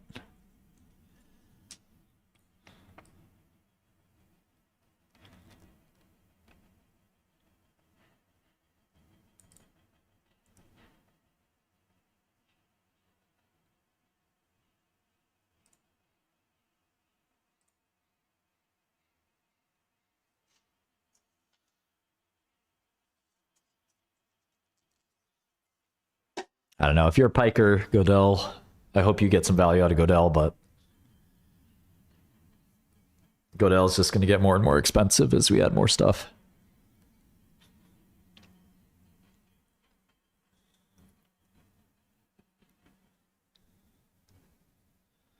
Yeah, I think the Sarepta quarters should be pretty boring.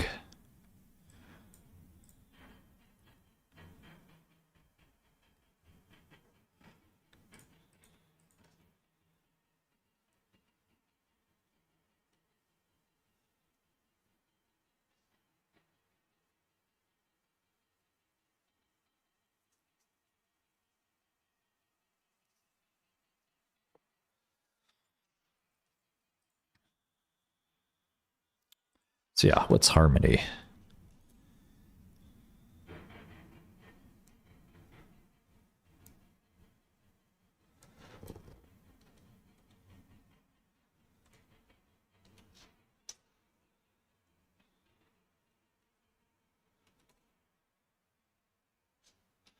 SECF is probably free for everybody, but that's doesn't mean I'm not sure if that's a useful function in of itself. I mean, the goal is to find securities and then use the terminal for further research.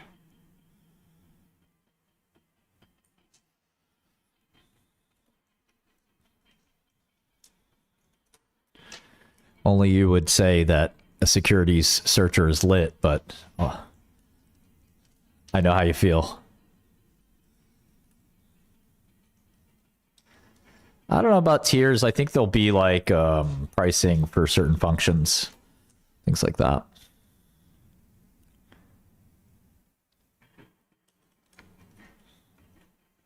Compliance channel. That'd be funny. Because their drug is called WakeX. Pretty funny name. Excessive daytime sleepiness, also known as EDS.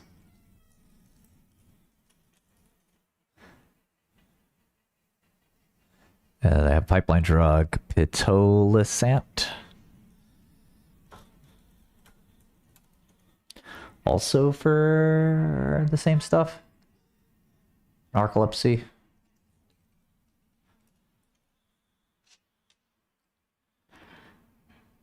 Yeah, the FDA has not been great. Yeah, we can look at Novo. About 20 minutes.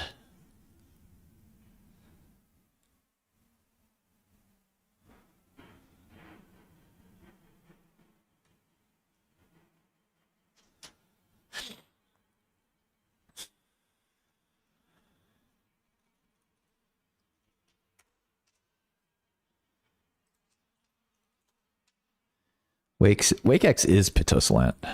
Pitolisant.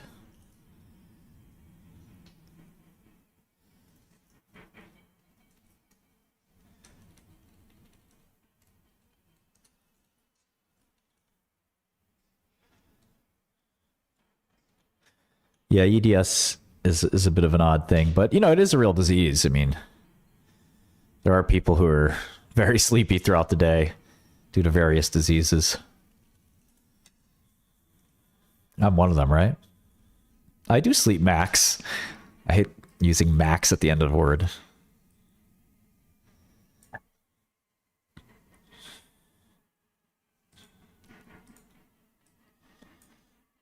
narcolepsy, cataplexy. These are real illnesses.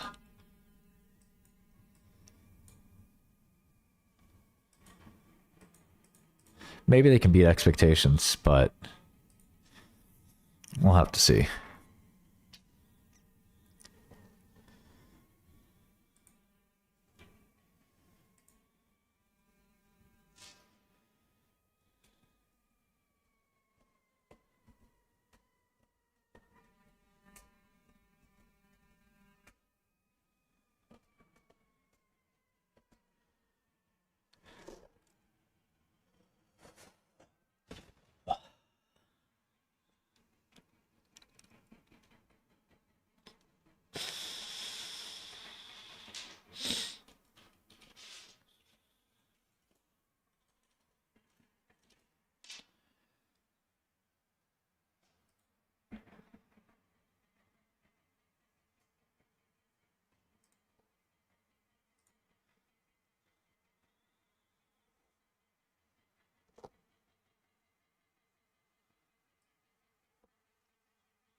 Treatment of cataplexy and excessive daytime sleepiness in patients with narcolepsy.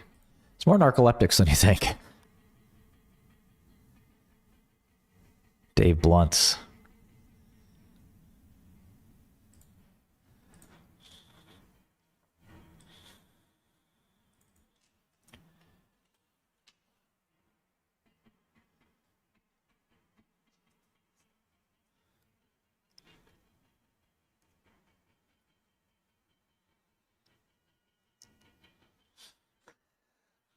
Baggiitis. For all you bag holders out there.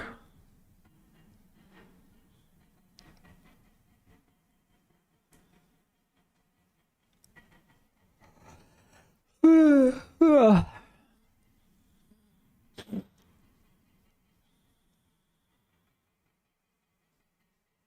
selling almost $1 billion of this stuff.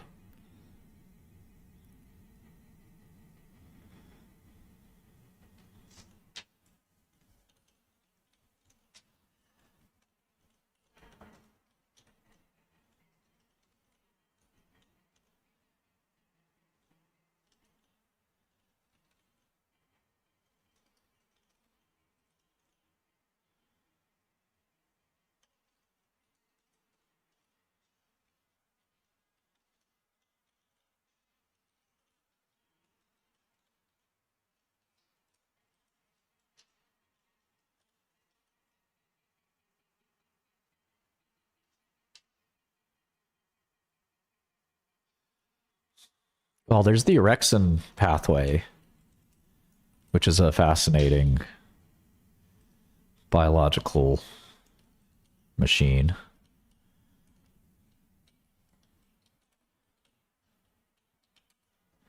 A lot of people think orexin still hasn't been drugged correctly, which, I don't know, it's been around a long time.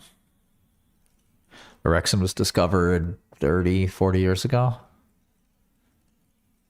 And Belsomra works on this pathway. It's been these are very weak sleep drugs, but they're supposed to improve your quality of sleep. You can get to sleep with any benzo, but you don't necessarily want that.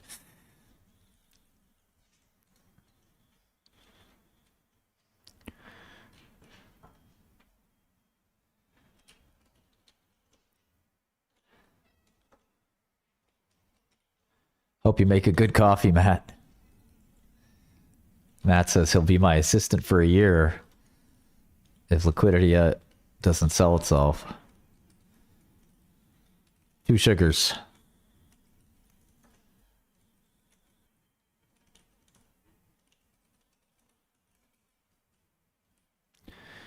Yeah, contact at dl.software.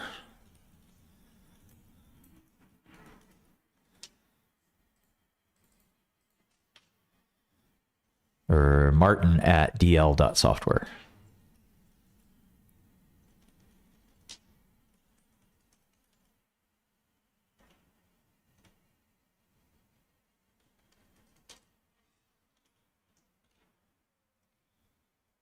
Yeah, time latency to sleep onset. LSO. Wake time after sleep onset? I remember all this stuff. Used to follow the space pretty closely.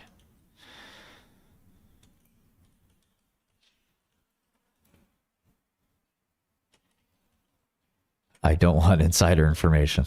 Ever. Serept is sort of taking its time to do its turnaround, but I still like it. I'm a value investor. Yeah, I don't necessarily look at X messages too hard, but I will take a look. Right now, when I'm live, I'm performing, and I can't stop and do other things.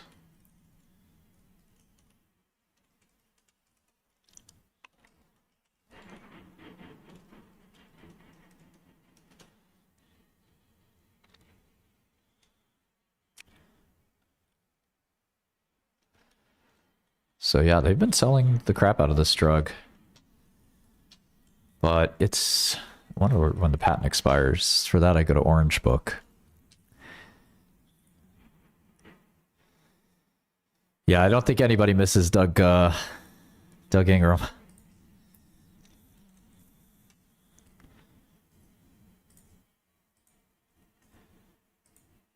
Okay.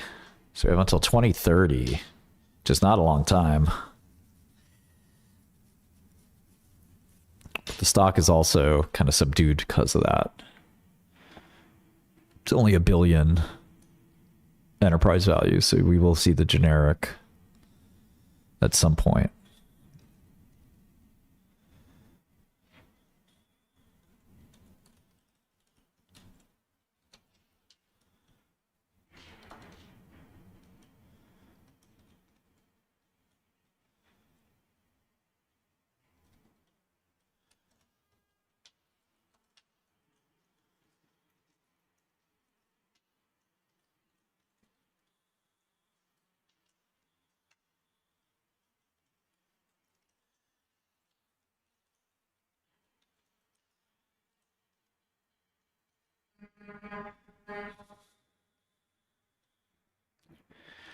Yeah, I mean, the GameStop thing, people are waiting for Cohen to do something with that cash balance.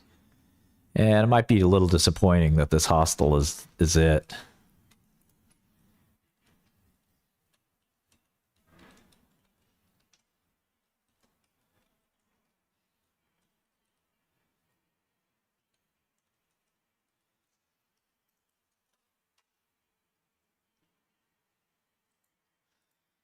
Yeah, our online guys, I think that's right. The question is how far and how long does Jevons hold? Nobody knows. Okay, there's still money to be made out of this Harmony. And I'm assuming they have some pipeline of sorts to deal with the patent expiry. Let's see how they talk about it on their press releases.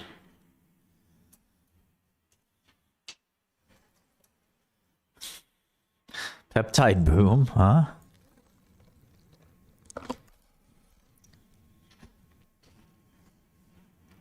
Glenn Ryson? Wow. That's funny. It's an old name blast from the past.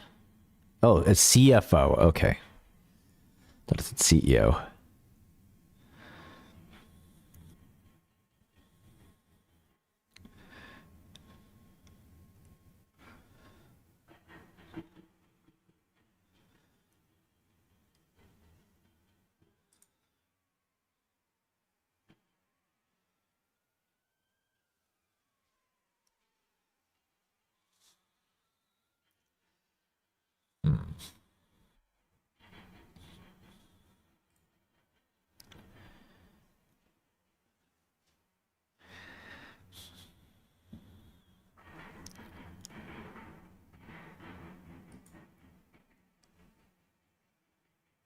Same thoughts on quantum. Nothing changed there.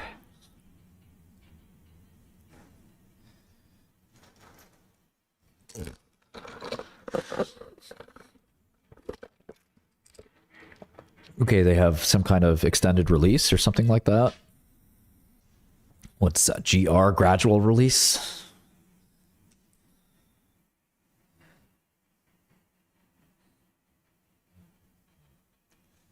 $9,000 people on drug.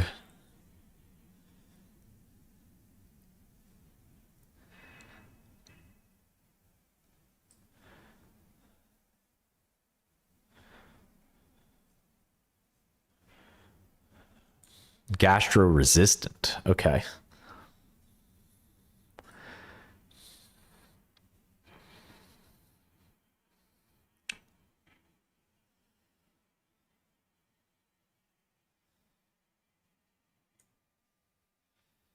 Yeah, I don't think this shit is going to help too much. Okay, they have an orexin. Clemizole. Huh. Okay.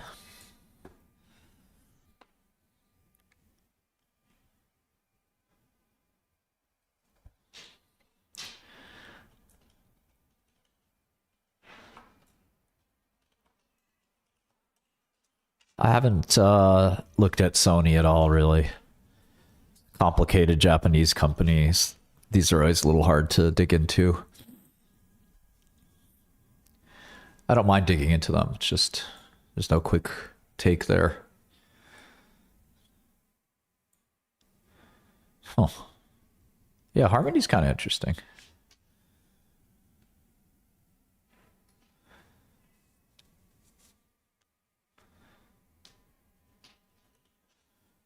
Sanofi has a 9-valent for pneumococcus.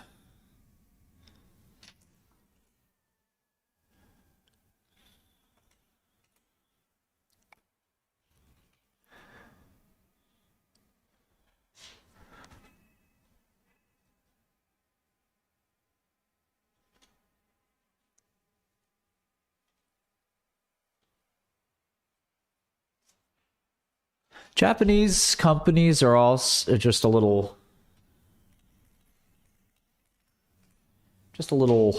complex because they often they run their businesses a little differently from Americans. Like they don't mind, for example, they don't mind having complex operations, very diversified operations. Their disclosures are a little bit different. Oh, it's E. coli, not pneumococcal. That's totally different.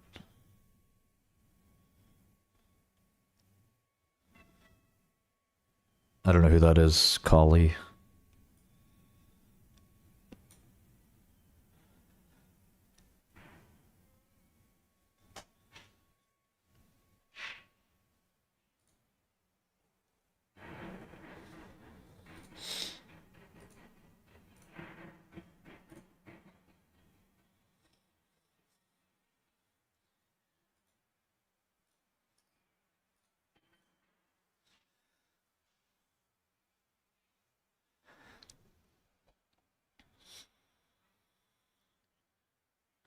I have so many cute baby pictures. Maybe I'll show you guys later.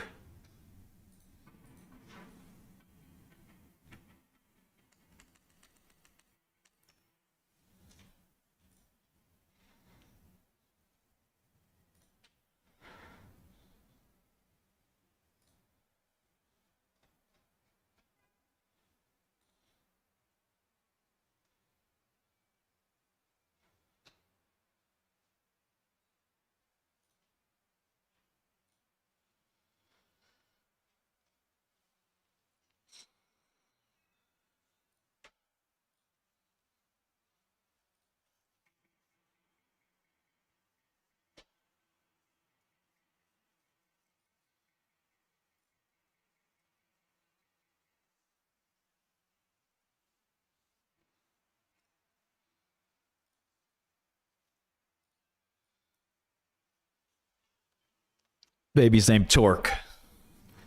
Would I debate clavicular? I think we'd just end up getting into a shouting match. Or not discussing the science, you know?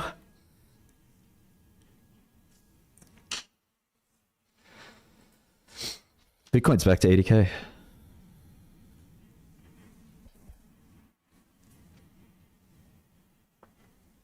Little money stacks, easy money stacks. No, I will never buy that. I don't think so, Hoffer.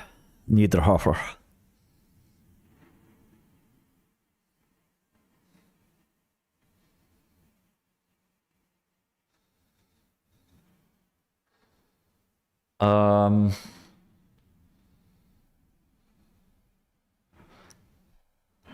I might just go on mute and pop in here and there. I appreciate you guys hanging out with me.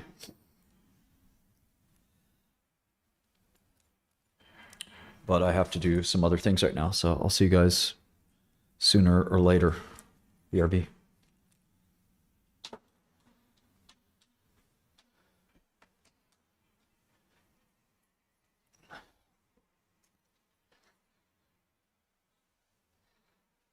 No, I don't think I'd ever be friends with Destiny again.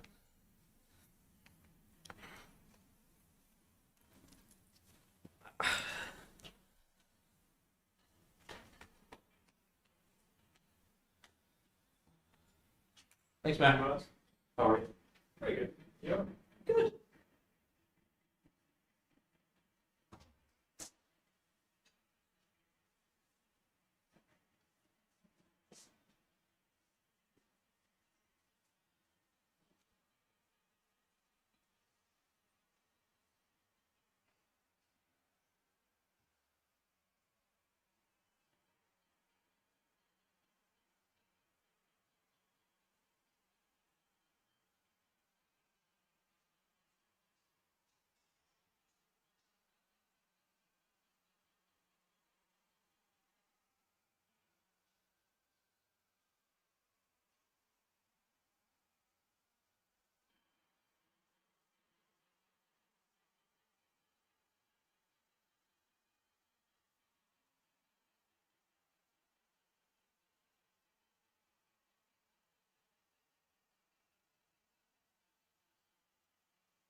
Yeah, I can't wait to give my son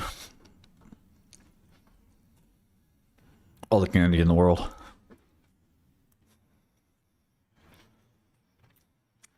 Sour cherry Cokes. I love that.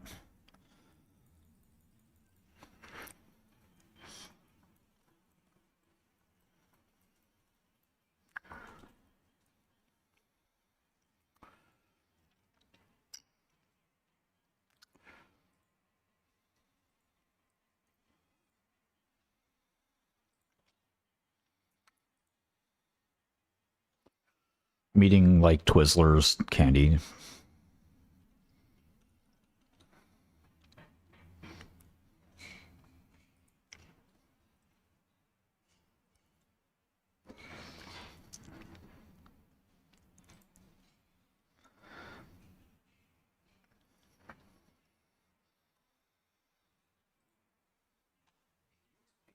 Hold on. I'm streaming, but I'll go on mute. No problem.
the audience, and I know a lot of people are going to ask, how does the math for you?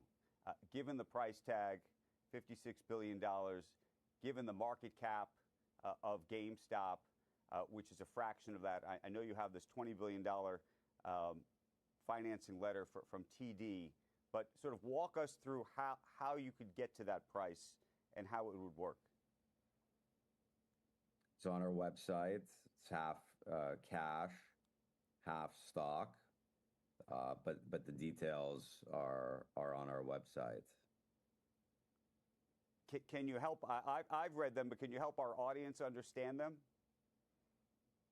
Yeah. Which part exactly?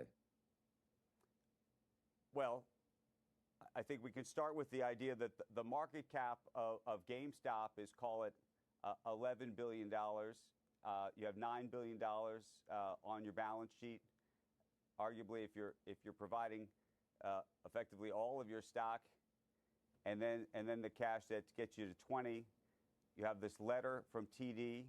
That's another 20. We're now at 40, but we're still off by, call it, 16. And the 20, as far as I understand, while it's considered a highly confident letter, meaning TD saying they're highly confident that they would provide the financing, it's not locked financing. Yeah, we'll see what happens.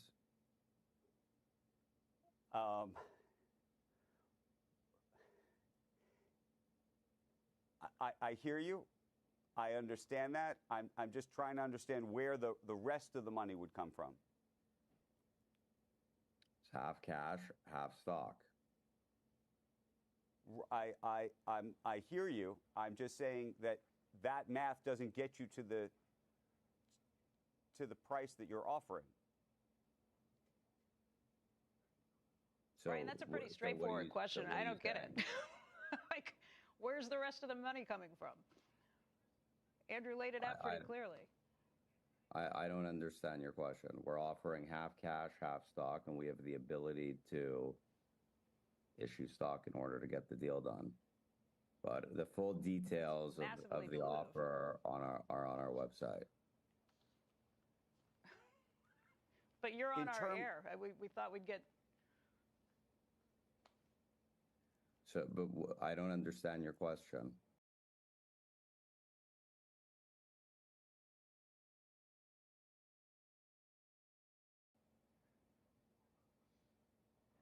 So, Ryan, sorry, it's Melissa Liebeck at the...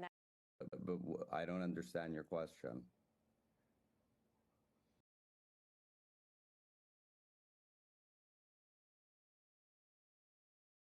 Yeah, that guy's a mega billionaire, so it's pretty funny.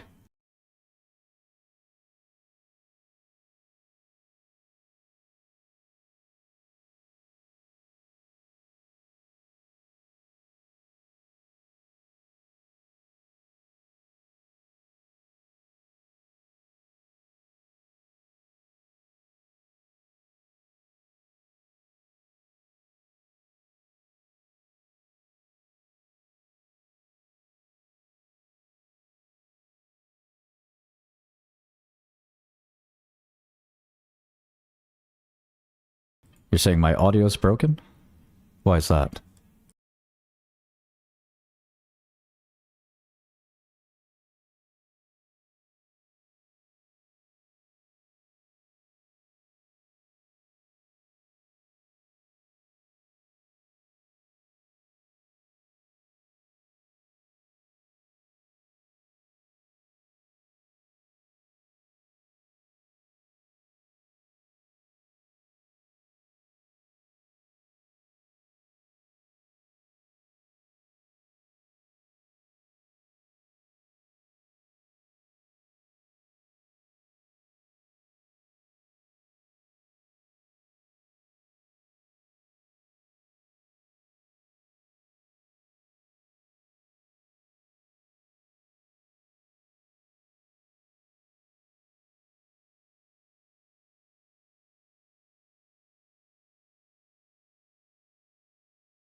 Hey, what's up? What's up?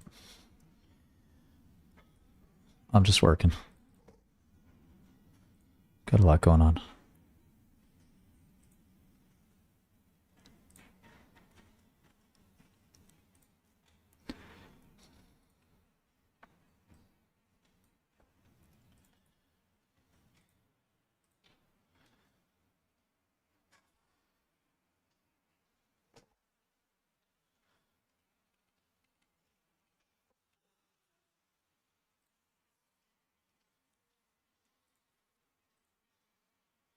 I'm in the office, so there's no cats here.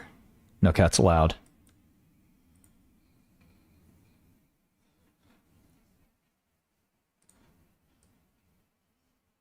Lame, I know.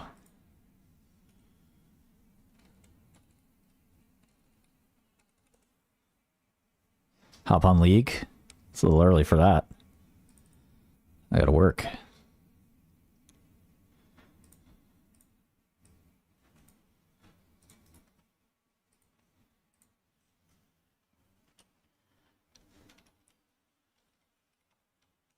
Fat cat's here somewhere.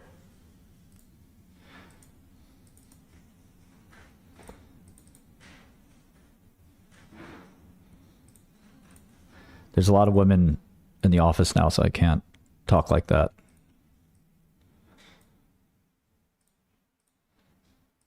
Can't make it a hostile workplace.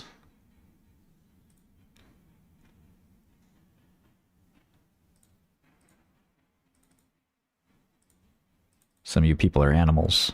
You're not fit for society.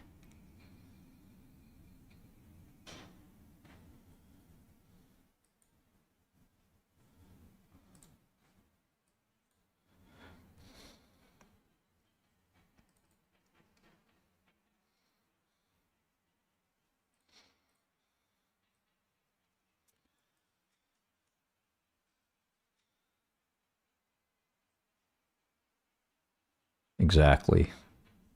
Lev Fin all day.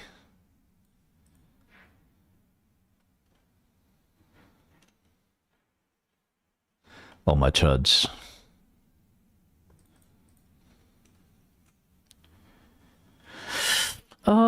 AI doesn't really help my investment process.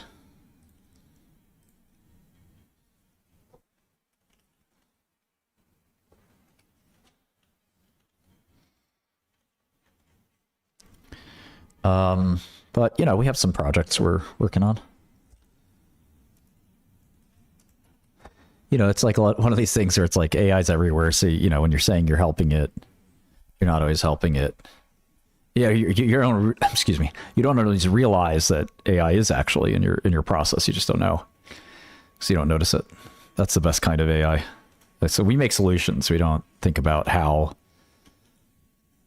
you know, or why the solution exists or what the best way to implement it is. We think about that when we make it, of course, but the priority is, needless to say, you know, making a solution for somebody, not.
I'm a chud. Yeah, screening. Natural language screening. It's still at the end of the day a function of like having the best data to screen. So we're sort of focused on that more than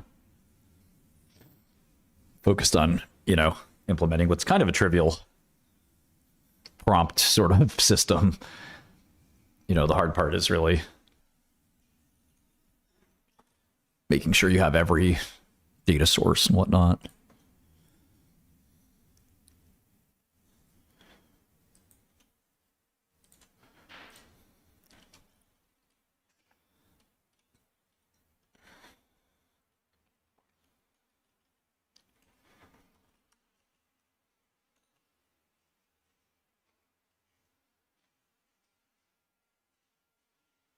Spirit.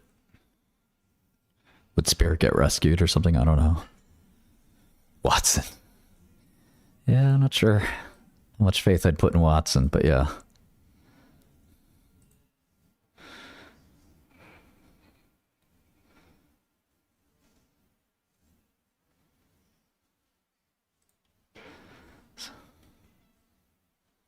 This guy goes, I thought you died. No, nice to see you too.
GSK, like most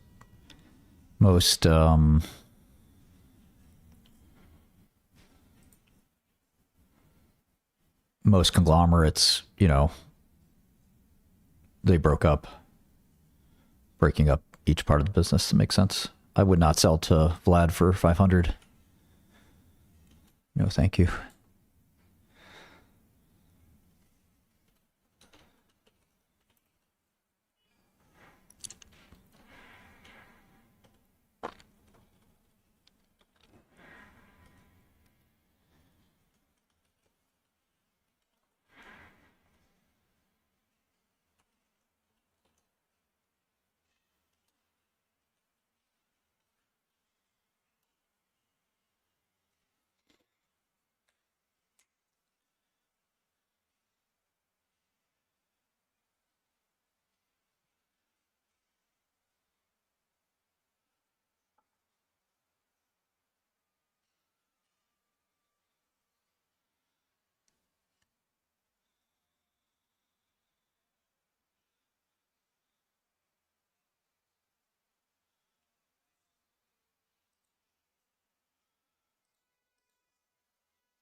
Oh, Humphrey, hey man, how are you?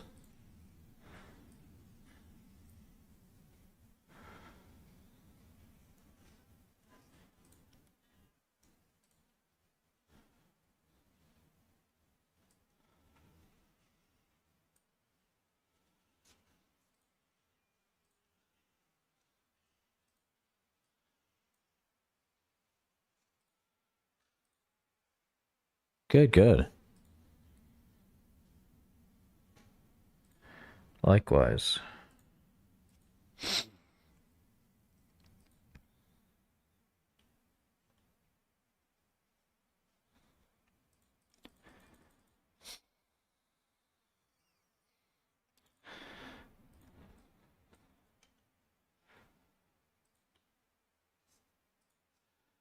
Yeah, of course I'd be your first guess.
Yeah, of course it was satire. Yes, yes, yes.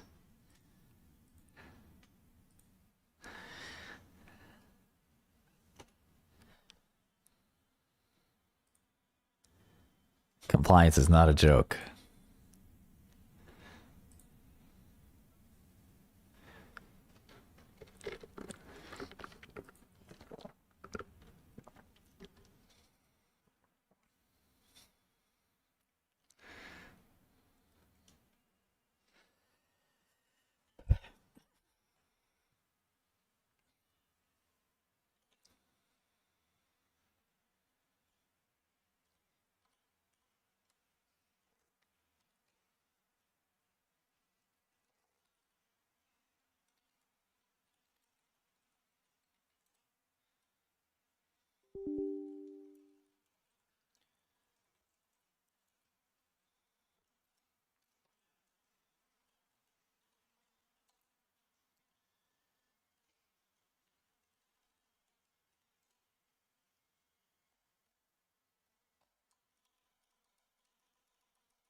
Yeah, Jane Street pays people well.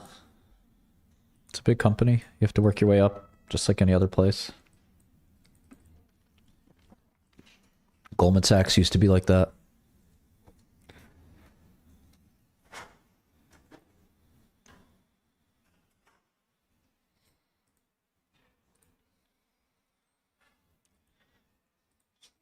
Goldman was a partnership.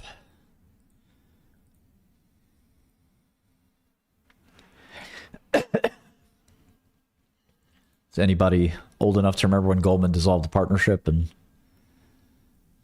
became a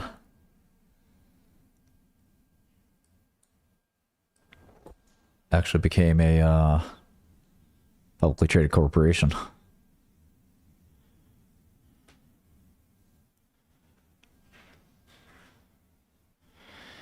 Probably not Humphrey, but I just don't know that space.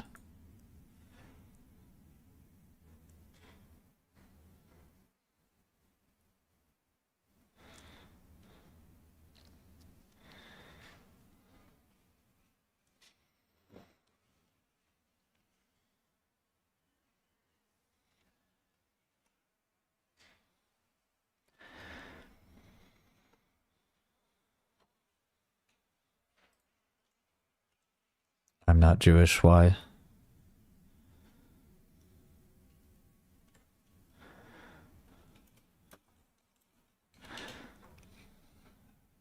Who's Kevin O'Leary?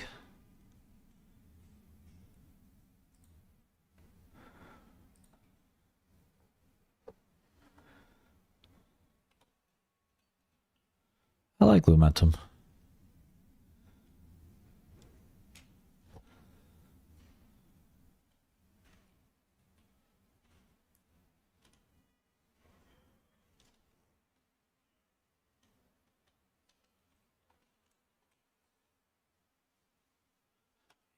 Yeah, I'm from Brooklyn, but I'm not Jewish. L'chaim.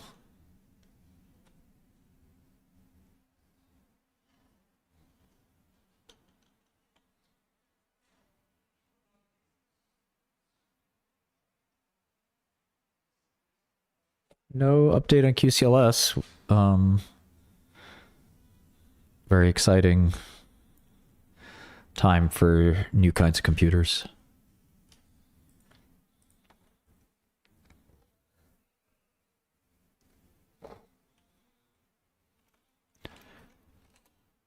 I don't think Pokemons are worse than NFTs. They've gone up a lot. You got it backwards. I don't know what markets you're watching.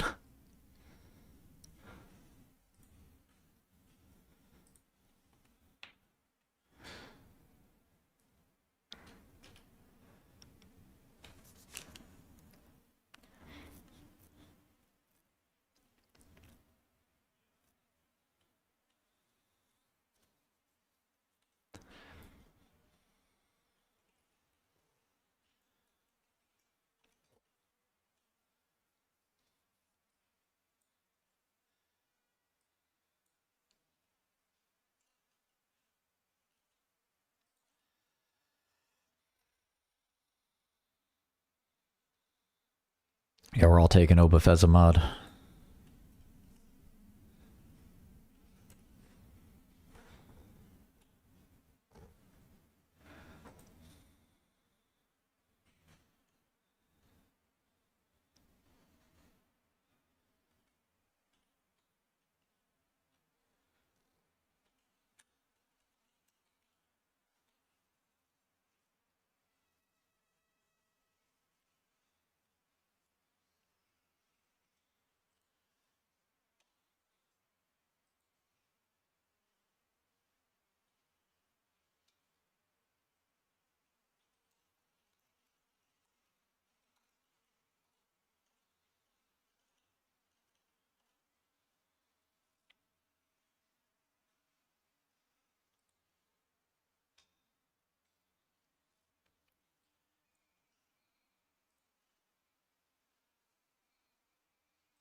Yeah, Nova has a semaglutide generic problem, I think.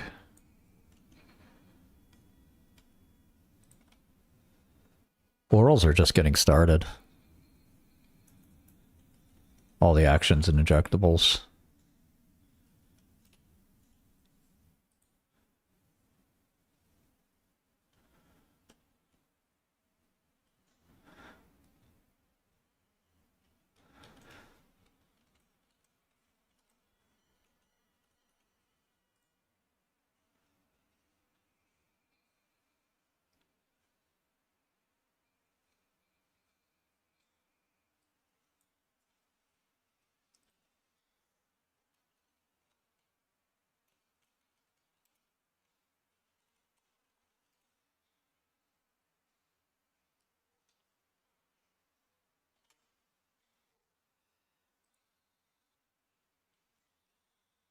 Nobody likes to watch somebody on TV who has humility.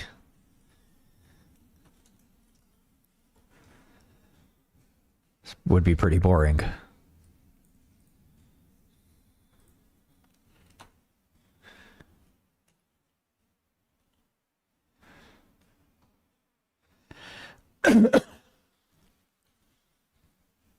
Yeah. Crazy how much SPRB wants a balance sheet.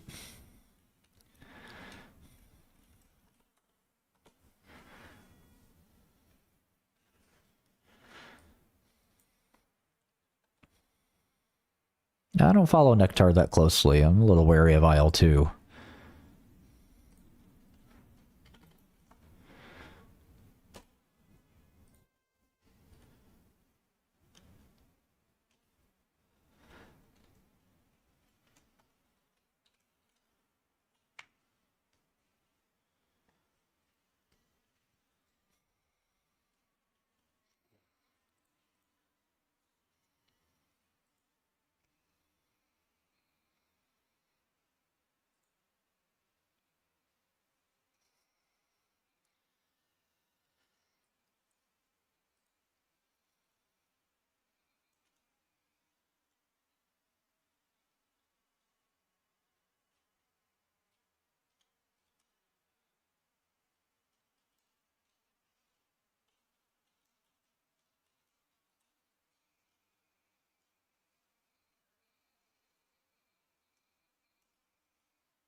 Well, you're not giving cytokines to...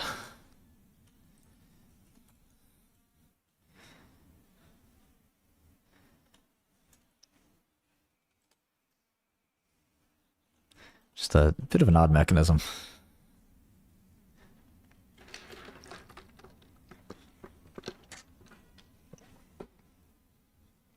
Guess it's a really teeny tiny dose.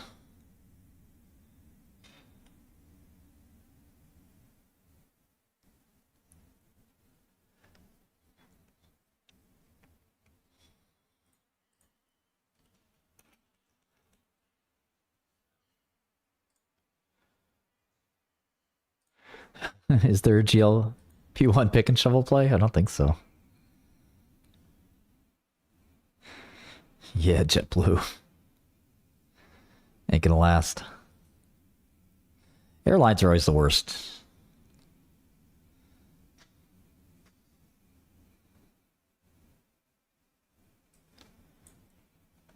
Worst businesses. Well, people impress me all the time.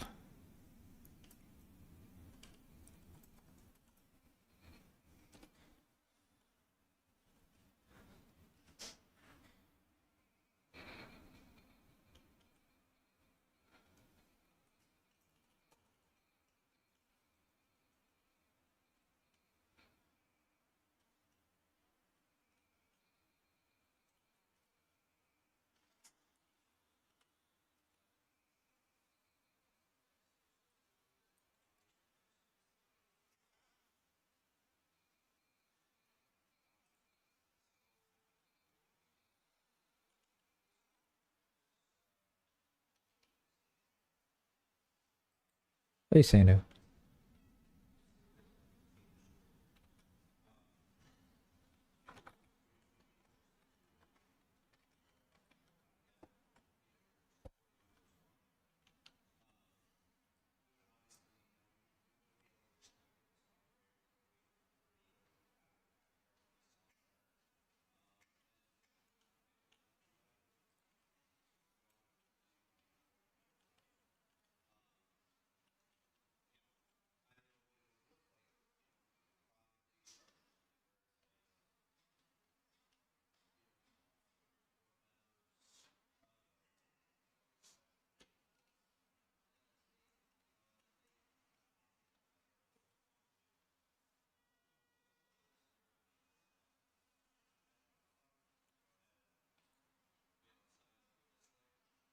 What drug am I on?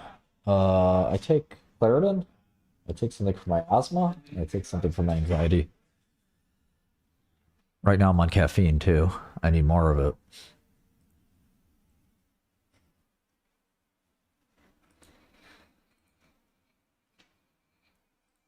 Bed's gonna hike.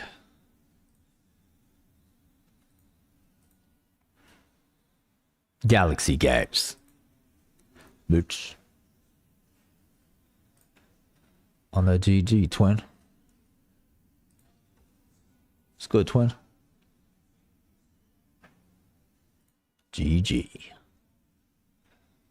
Galaxy guys.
Yeah, I want to look at Merck. Campbell's. Campbell's is AI resistant.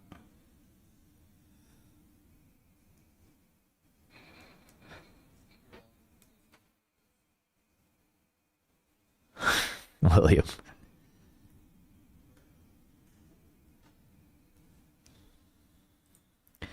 I got a fiduciary duty to these streets.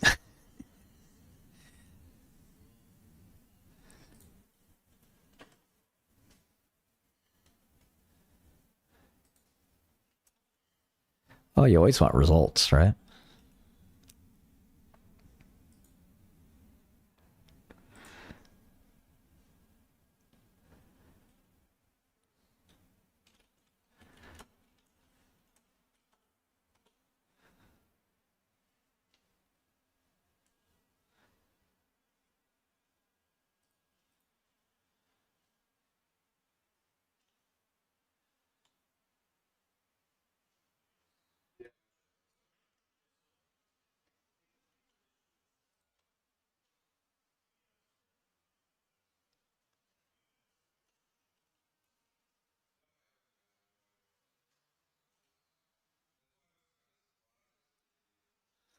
Campbell soup. It's Campbell soup. Everybody go on the street to ask them about AI or something or other. They don't know what it is. Whatever. Oh, I'm getting older. You tell them about Campbell soup. Everybody's had a Campbell soup. That's what makes it a good fit for Berkshire. Everybody knows what a Campbell soup is. And that's consistent cash flows. You know, I don't know if AI is going to be here in 3 years. I have no idea. I asked Bill Gates; he doesn't know either. So how would I know?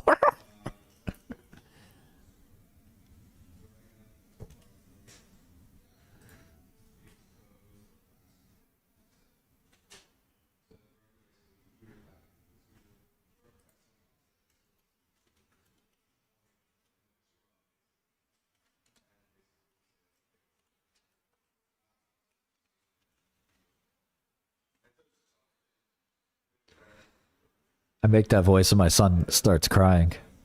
It's like, no, Dad, I don't want to be a value investor. Yeah, thousands of hours of listening to Buffett. I don't know. I understand this pharma. What is this pharma? Give me a farm. I don't want pharma.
Jail is awesome.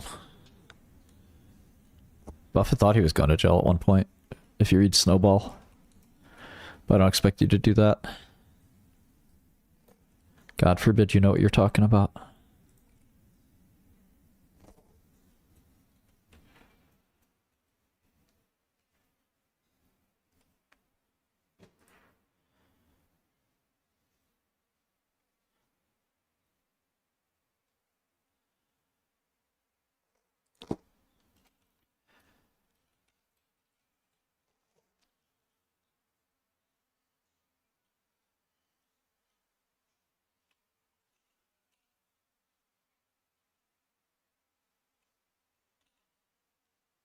I'm tired.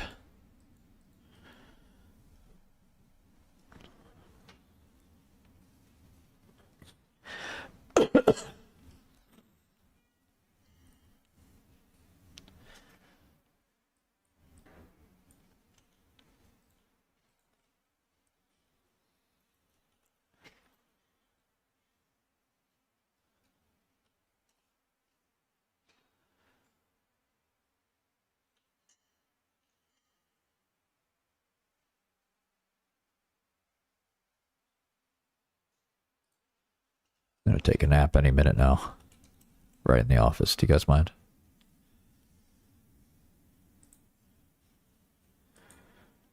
Exactly, XKO.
I am pooped.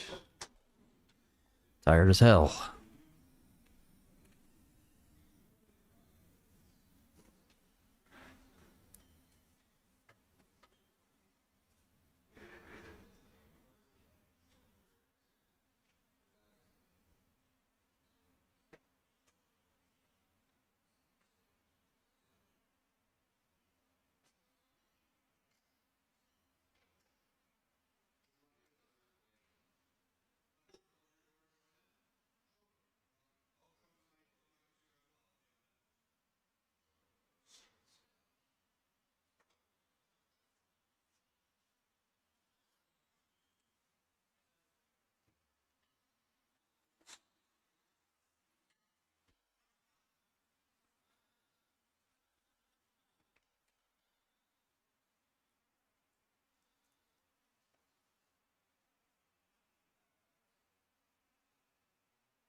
ask, how does the math for you?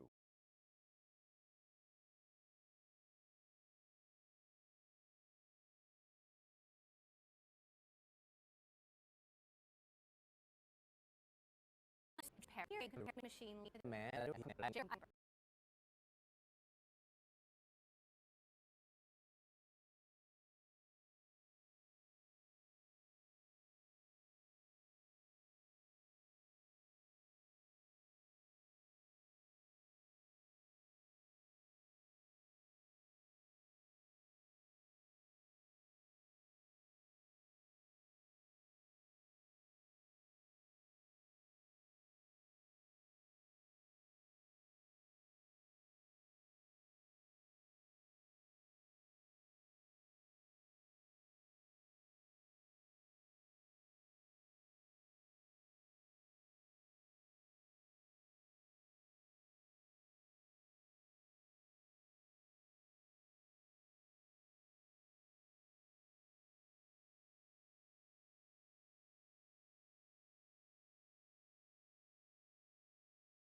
What's up, guys?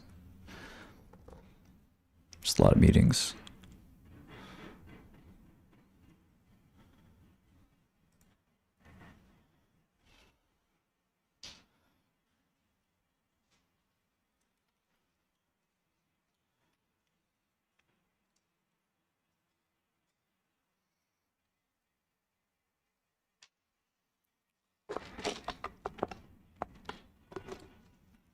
What's up, Anonymous?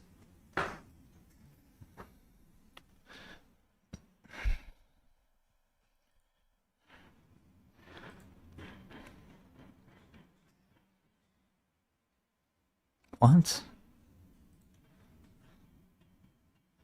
Don't make it weird.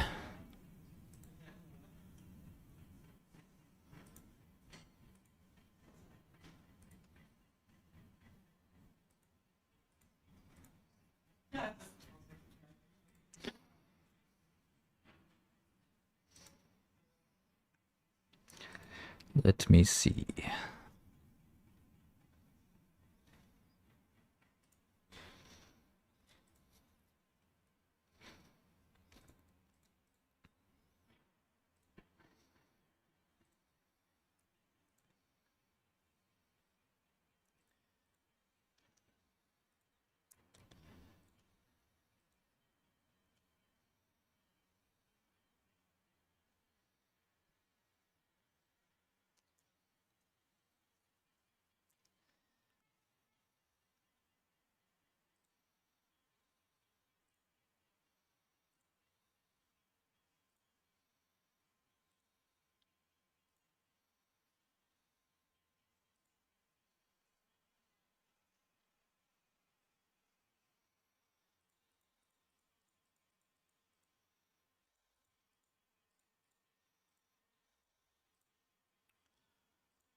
Please do. Yeah. Perfect. Then I will send you the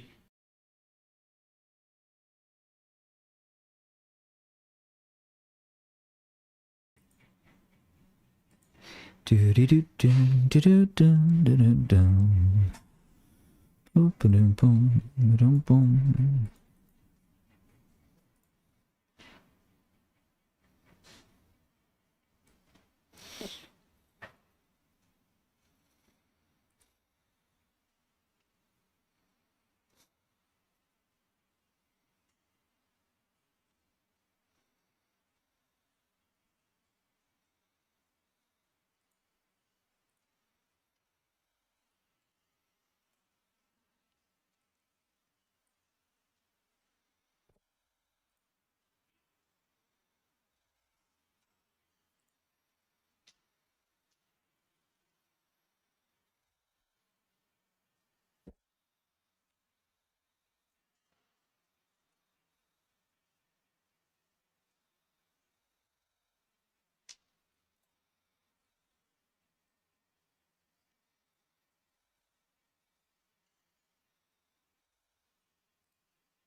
Check, check, check.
What? Benzo?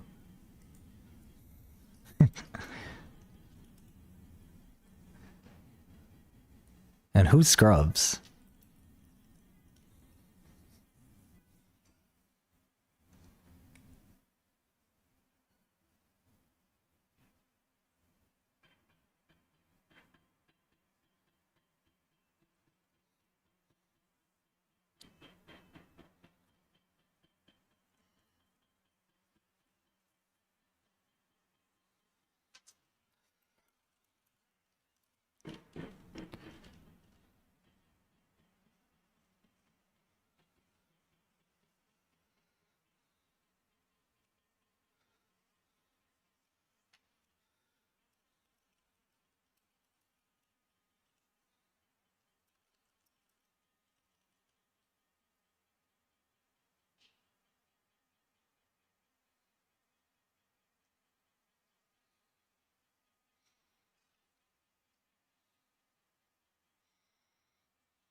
Falling asleep. Drinking a lot of coffee. Oh, Pimco, congrats.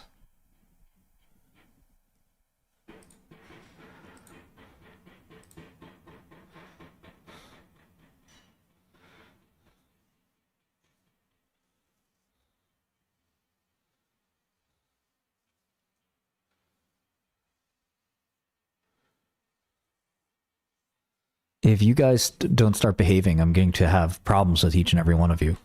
Stop it right now. Stop it.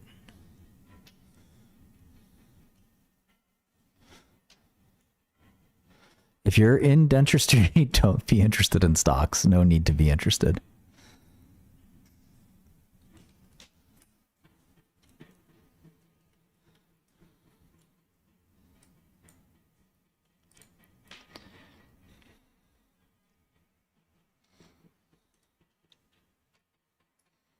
Yeah, behave yourself right now. Or else. I can see through the screen. Compliance oriented.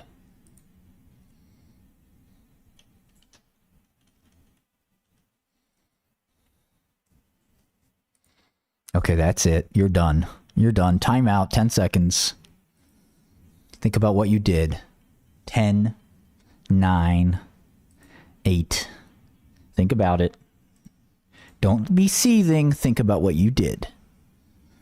Stop seething.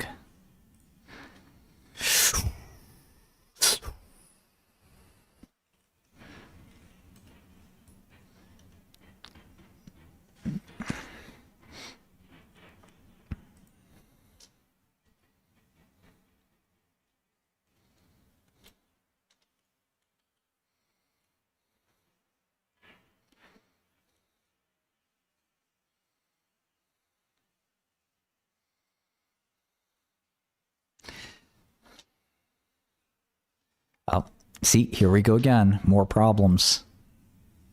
Time out. 10 seconds.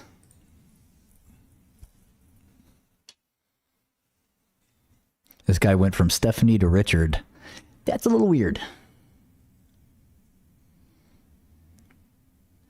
Using a woman's name to... That's a little weird. Compliance, sorry. You've heard of test-driven development? Compliance-oriented development. No? See, now we're going to have to do another timeout.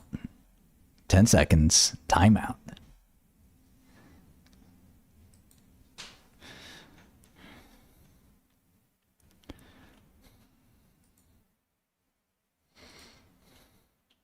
Compliance is nothing to joke about.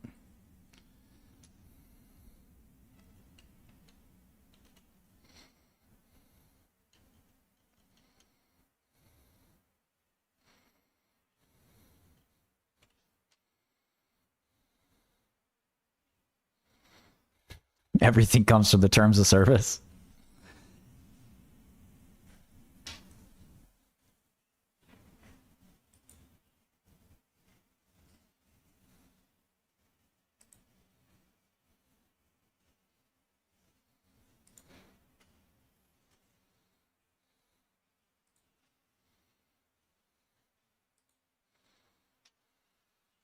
Non-GAAP EPS must be abolished. It is not compliant.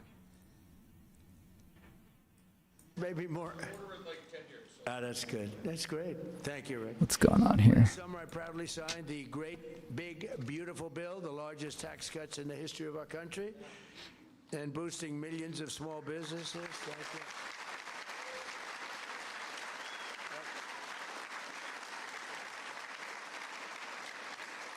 Boosting millions of small businesses. We passed no tax on tips, no tax on overtime, and no tax on Social Security for our seniors.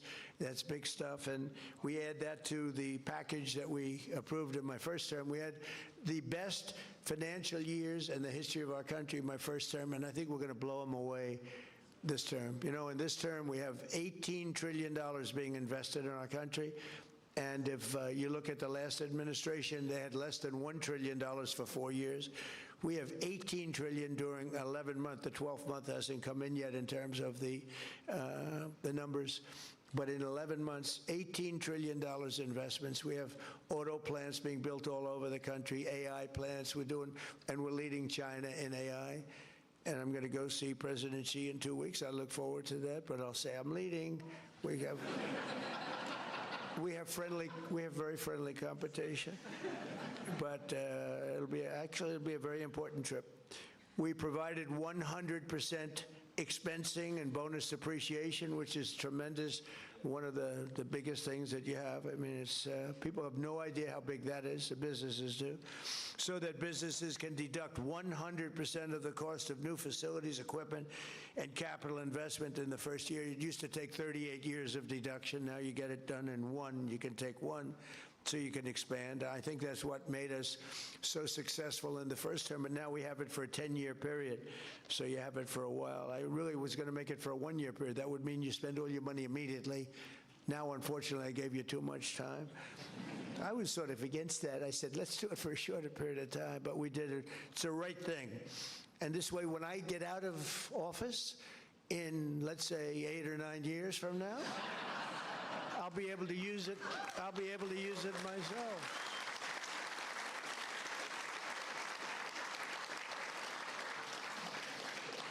And to ensure that you and your family can keep your businesses in the family, we virtually eliminated the unfair estate tax or death tax for farmers and for small businesses. So, you know, oftentimes you build, I mean, I just met some incredible people. They have beautiful businesses, small businesses. They want to have their children. Those businesses were all long-term. It was, the father was there, right? We're just talking about with the beautiful pretzels. I said, pretzels, oh, those look good. I wanted to take some right now, but I didn't want to be rude and rip your bag apart.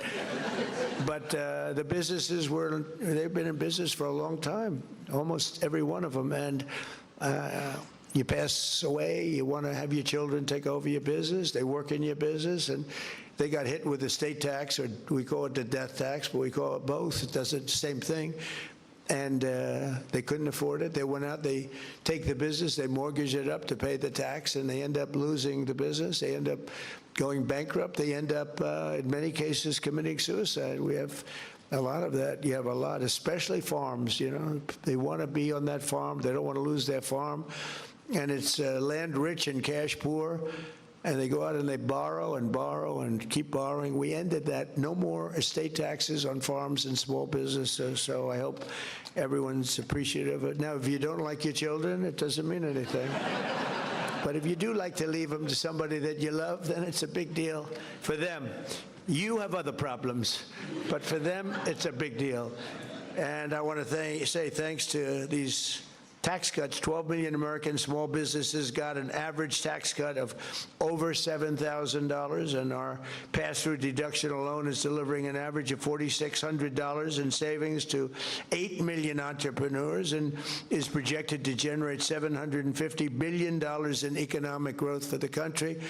So many, it's really amazing. I see it on the television. I don't call this fake news because this is real fake news, but when you look at some of the things that have taken place, we don't get covered correctly. But in terms of the truth, we're having $5,000, $6,000, $7,000, $10,000, $11,000 with no tax on tips and no tax on Social Security, no tax on overtime.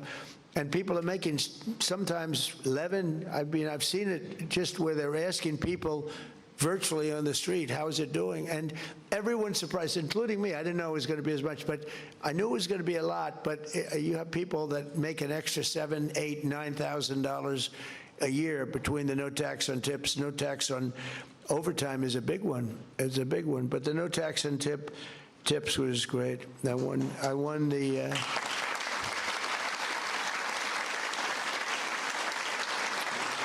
You know, typically, I don't know why. I can't imagine people voting for the other side with their policies and everything beyond this, long beyond this. But we won Nevada by a lot, and typically Democrats win that state. And no tax on tips. A lot of people getting tips in Nevada, so it had a big impact on people, and much bigger than they thought. And they're just now starting to realize how big and how really wonderful the great big beautiful, I call it the great big beautiful bill is, because we really, it should be called the great big beautiful tax cut bill and regulation cut bill. We put everything in 4 years. If we didn't pass another bill, which won't happen because you always want to keep going, but everything was put into this one bill. That's why it's called the Great Big Beautiful Bill. And one of the things that happened is we were going to do it over 17 different bills. And I said, let's give it a shot. Put everything in one bill, and thank goodness we did it. because the Democrats don't approve anything. They don't approve. You can have the best thing. It can be for security. Look at the security. They wanted to defund ICE. They wanted to defund our incredible Border Patrol. And they wanted, essentially, they wanted to fund the police, but they don't want to say it. It's crazy what's going on. So we put it all at the beginning. We have a little honeymoon period, a tiny little honeymoon period in this case, so we got it all approved. Late at night, it got approved. And this was really done as a 4-year bill, Kelly. You know that very well. You were a big part of it. And we got it done, and everybody was surprised. They thought we had to do it in little tranches. I don't know that we would have gotten the little tranches done. There was so much in here that people had to approve it. And if we would have done it individually, I'm not sure it would have gotten done. Plenty of those individual elements would not have gotten done. And almost as important as the tax cuts, we've slashed a record number of job-crushing regulations. That includes for you, and that includes tremendous numbers of environmental regulations, which stopped your businesses, but they didn't do anything, and they had no impact. If anything, they made the environment worse. But we eliminated 129 old regulations for every new one that was approved. It was supposed to be 1 in 10, and it's turning out to be 129. So for every regulation, think of that, 129. Duolingo. Them, we get rid of them. It was supposed to be 1 in 10. We would have been happy with, we did 1 in 12. We started off 1 in 7 with my last administration. We got it up to about 1 in 12. Now I see we have a 1 in 129. So we're getting rid of 129 nonsense regulations for every new one that we pass. And thanks to these pro-growth policies, our economy is roaring, and factory construction is way up. Consumer confidence is way up. Business investment is more than triple compared to that of just a short time ago. And before I took office, nobody can believe it. And nobody can believe the $18 trillion number that we gave you, because it's a record for any country, not just here, it's for any country. A lot of that had to do with November 5th, but a lot of it had to do with tariffs. We charge tariffs to companies when they come in. A couple of you were just saying to me that you're getting hurt by China and other countries making a product that's not as good, but it's less money because of the fact that there were no guards, no safeties for you, and we've changed a lot of it. Some have said you've absolutely saved our business, but because of the use of tariffs, we have all this money, because if they come in and build a business here, if they build their plant here, there are no tariffs. Jobless claims just hit the lowest level since 1969, and more Americans are working today than at any time in the history of our country. So we have more people working today than at any time in the history of our country. That's so beautiful. That's so beautiful. I mean, what can be better than that? You say, like somebody was saying, oh, will AI take our jobs? Well, we have a lot of AI up. They said it's going to take jobs. I said, well, you're probably right, maybe a little bit, but it's going to create a lot of jobs. And did you know that more people are working in the United States right now than ever before? They said, no, is that true, really? That's the end of that argument. And a lot of good things are happening. And leading in AI is very important, because that's a tremendously big industry. And we want to be able to lead. Primarily it's China, but other countries are very much active in it also. Under the last administration, 1 in 4 new jobs was a government job, but since my inauguration, 100%, think of that, 100% of all new jobs have been in the private sector, 100%. We cut a lot of government jobs.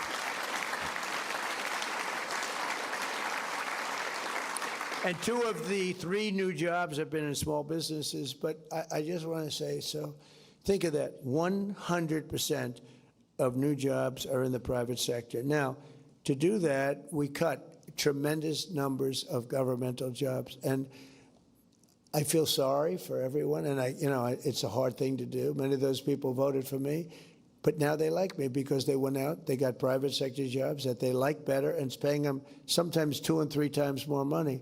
So it's worked out the right way, but you have to do that. You can't just give, I mean, we had government jobs where you'd have 10 people doing the job of 1 person, and you can't make America great that way. So we did it the hard way, but the correct way, and the correct way. Big difference, right, Cal? You see it. It's nobody's ever seen anything quite like it, and it was, especially working here, it's tough because, All right, we got Palantir very shortly. I wouldn't say I got tremendous. I mean, we won the election in a landslide.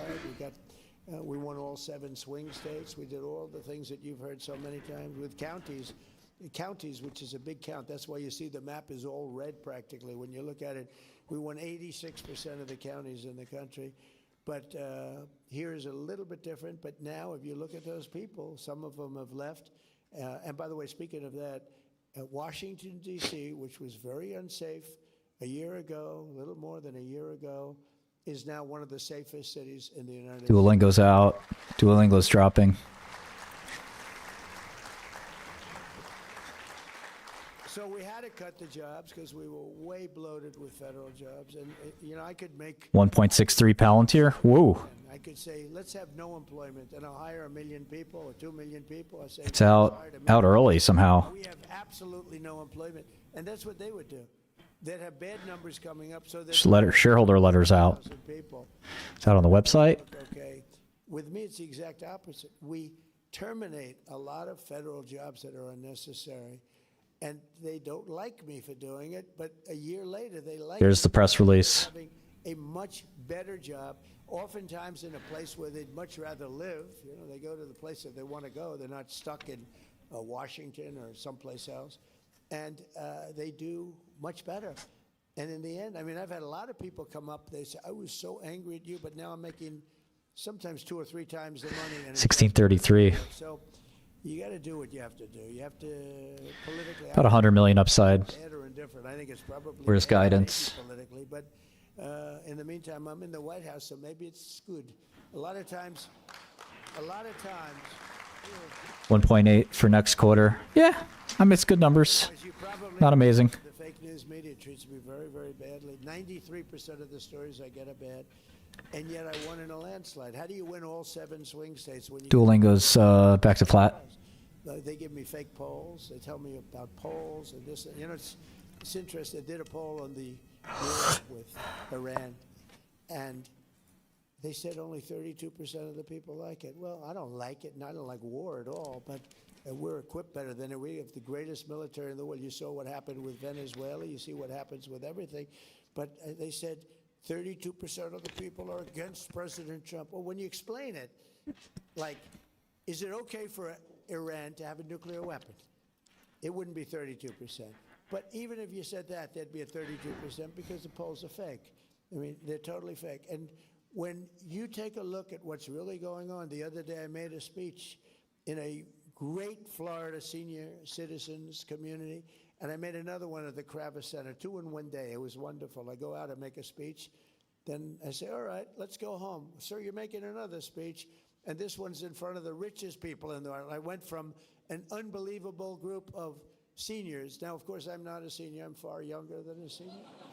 It's true. I feel the same as I felt 50 years ago. I don't know. There'll be a period of time when I don't tell you that. There'll be, because I'm honest, I'll say, it's not looking good. I have to be careful. If I said, as an example, I'm not feeling well, they put on, Donald Trump is not feeling well, because they won't know that I'm using that as just a reference point, and they'll say, listen to this. I'll say, I'm not feeling well. Well, someday I might say that to you, and you'll be the first to know. Actually, I won't have to say it because you'll be able to see it, just like you did in the last administration. One of the things I said is that we should have, in my opinion, anybody running for president or vice president should take a cognitive test. And no president has ever taken one except me. I've taken 3 of them, and I've aced each one. 1 in the first administration. Aced them. 2 over here. And whenever they get a little sassy, like, does he still have it? Does he still have what it takes? I say, all right, I'll take another one. And they are hard. There are many people in this room I know that are smart. They're not going to ace them. There are many people standing back there, the fake news media. I'd like to have them. The first question is very easy, and they always show the first question is, you have a lion, a bear, an alligator, and what's another good? A squirrel. Okay? Which is the squirrel? So they show that question, And then the first 4 or 5 questions they get a little more difficult. By the time you get to the middle, they're tough. By the time you get to the end, I don't want to be insulting, but there won't be. I'm not going to do what Gavin Newsom said. You saw him? He said, everybody in here is stupid, and he's stupid. I think it was the worst political interview I've ever seen. He said, he's stupid, he's dumb, he gets bad marks on everything, he can't read his speech. And nobody wants to report that. It was the worst. But I won't say that because I think everyone in this room is brilliant. But nobody's going to get all 30 questions correct. Nobody. Because when you get to those last questions, they're pretty hard. You got to be pretty sharp. But every time, so I've taken 3. No president, think of this, has ever taken 1. How do you think Biden would have done? I don't think, he might not have gotten that first question right. Anyway, and Obama would have done poorly. They would have done very poorly. But I think you should have it. As soon as they said that, they say, it's unconstitutional. And I said, why? They say it's unconstitutional to give a cognitive test like that. But, Rick, I do it anytime they start getting a little sassy. And you know, it quiets them down for almost a year when they hear the result. One doctor said, it's the first time I've ever seen anyone get all questions right. That's a doctor who does this stuff for a living. And I did it 3 times. So, I don't know. I think I'm done with those days. I'm tired of taking that test. You know, you sit before a group of doctors and they ask you questions. I said to Ronnie Jackson, he was original, right? First time. I said, so what do you think, Ronnie? They call me a genius who's going to destroy the country. Then they said, he's a genius who's taken over the entire world. Then they said, he's a total moron. This guy is so stupid. And then, so whenever I hear that one, I say, let's take the cognitive test. But I really think it would be a great thing if you could do that. They say it's not constitutional, but I think it would be good. And I can tell you, a lot of the people that run these small businesses, you could take the cognitive test and you could do a lot better than some of the people that we talk about. But I really believe it. I think it's so important for our country. We have to make sure we have the right people leading this country. Like, we have a war right now, and we're to, like, what, 6 weeks? They said, what's taking so long? We were in Vietnam 19 years. We're in Iraq for many years, 10 years, 12 years. We were in all these different wars. Korea, 7 years. I won't even mention World War II. That's a big baby. But you had the wrong person up here, you'll be in World War III. As sure as you're sitting there, you have the wrong person up there. It's nasty and tricky. It's tricky out there. We have to have the right people, and they have to be sharp and they have to be smart. Because one thing about your business is small businesses are great, but if you don't have the platform, meaning the country, meaning the right principles, the right everything, our country's booming now, despite the fact that we're in I call it a mini war, because that's all they are. They don't have a Navy anymore. Think of it. They had 159 ships. How many do they have left, Kelly? Out of 159, take a guess. She's very smart. 0. 159 ships. In the first 2 weeks, 159 ships. I actually got very upset. I said, how quality were the ships? They were very good. I said, why didn't you just take the ship? Why do you have to send it to the bottom of the sea? We could have had, and let's say out of the 159, we could have taken 59. We would have had 59. But they'd rather blow them up than save them. I would have preferred saving them, but these are minor details. But one of the small business owners who can tell us firsthand how our tax cuts are boosting revenue is someone you may have heard, and I made mention of the fact he has been with me. I don't know, maybe he doesn't like me, or maybe he loves me. I think I'd rather be liked than loved by Earnings him. flash BMR and Biomarin Pharmaceutical Inc. posts Q1 adjusted EPS $0.76 per share versus FactSet est of $0.91. And I love being able to introduce him because he's a champion, he's a winner. You know, to go on television and to make it, he made it big, but to go on television, I don't know if you know this, Rick, 5% of the shows make it. 2% of the shows make it pretty good. 1% of the shows make it. So it's very risky to do a television show and I did The Apprentice, and that was one of the great hits of a long time.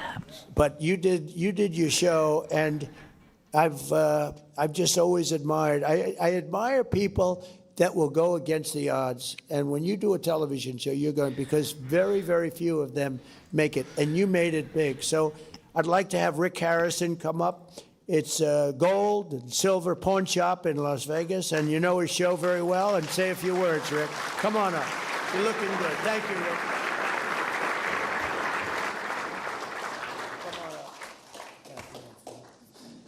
All right.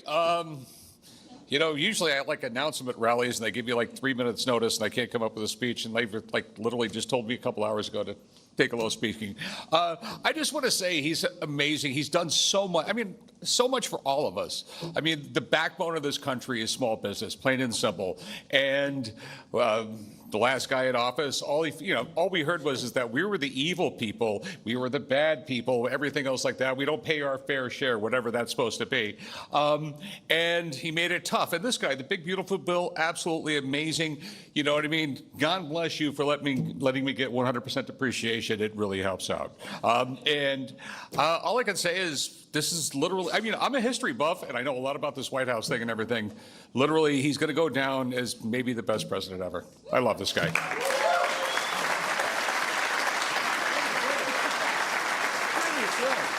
Wow.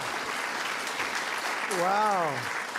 I'm glad we didn't tell you, because actually that was much better than when you're fully prepared. When he comes up fully prepared. No, that was great. Thank you very much. And very special guy. Thank you. Very nice. One of the strongest, and by the way, right behind me, see this? You call it a room. This is the biggest room in the White House. It's not big enough to have anything. We had the king here. We had like 102 people, and we could have had 2,000 people, literally. But this is, I call it a knockout panel. See, some people would say, oh, that's a curtain. Underneath that curtain is a window. Outside of that window is the new ballroom. So I said, I'll get out of here, and I'll let you guys, if you want to see a beautiful structure going up, complex, safe, things that could never happen like happened a week ago. That was a pretty bad situation. You can't have 1,000 units over the ballroom with an entrance right next to where you are for a lot of reasons. So if you want, we're going to open that up. I think later on you'll open it up, let the people take a look, and it would be pretty good. Not as exciting as looking at oil wells like Chris gets to do all day long, right? And speaking of that, we're doing well in Venezuela, right? It's working good? Yes, we are, Mr. President. Yeah, that was good. That war took us approximately 48 minutes. And actually, and we have a great relationship. And you know what? I heard the other day that the people of Venezuela are really happy. They're seeing things happen that they haven't seen in 20 years. They're working, and there's a spirit in Venezuela that they haven't had in many, many years. And the big companies are coming in now, and they're building these giant rigs because there's a lot of oil in Venezuela, a lot of other things too, and a lot of great people. And we have people in charge that are doing a fantastic job, and they're working with you, and you are doing a fantastic job. So thank you very much, Rick. Good job. Proud of you.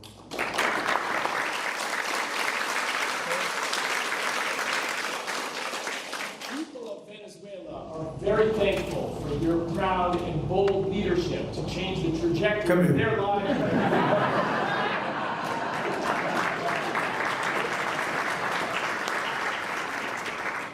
So good, I said, you better come up. No, I want to say, as you engage with the people of Venezuela and the businesses, I will tell you that President Trump is incredibly popular with the people of Venezuela. It's a nation of 30 million people going the wrong way for 25 years.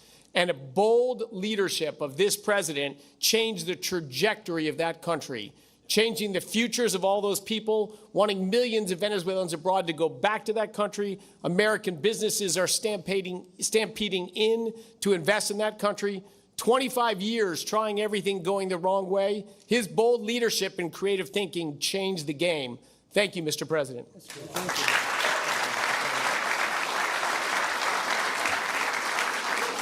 Wow, thank you. That's good. We have a great relationship. We have hundreds of millions of barrels of oil coming out of Venezuela, going to Houston and different places to have it refined. And we're sort of, it's almost really a partnership. The man you just heard speaking, Chris, has been he wasn't my choice. I had somebody else for Department of Energy, a fantastic man, Doug Burgum. And I said, I want you to head up energy. He says, no, there's one person better than me, is better than anybody. I said, who the hell is that? Chris Wright? And I said, who's Chris Wright? Tell me. And he's like the #1 guy in the whole world at this subject.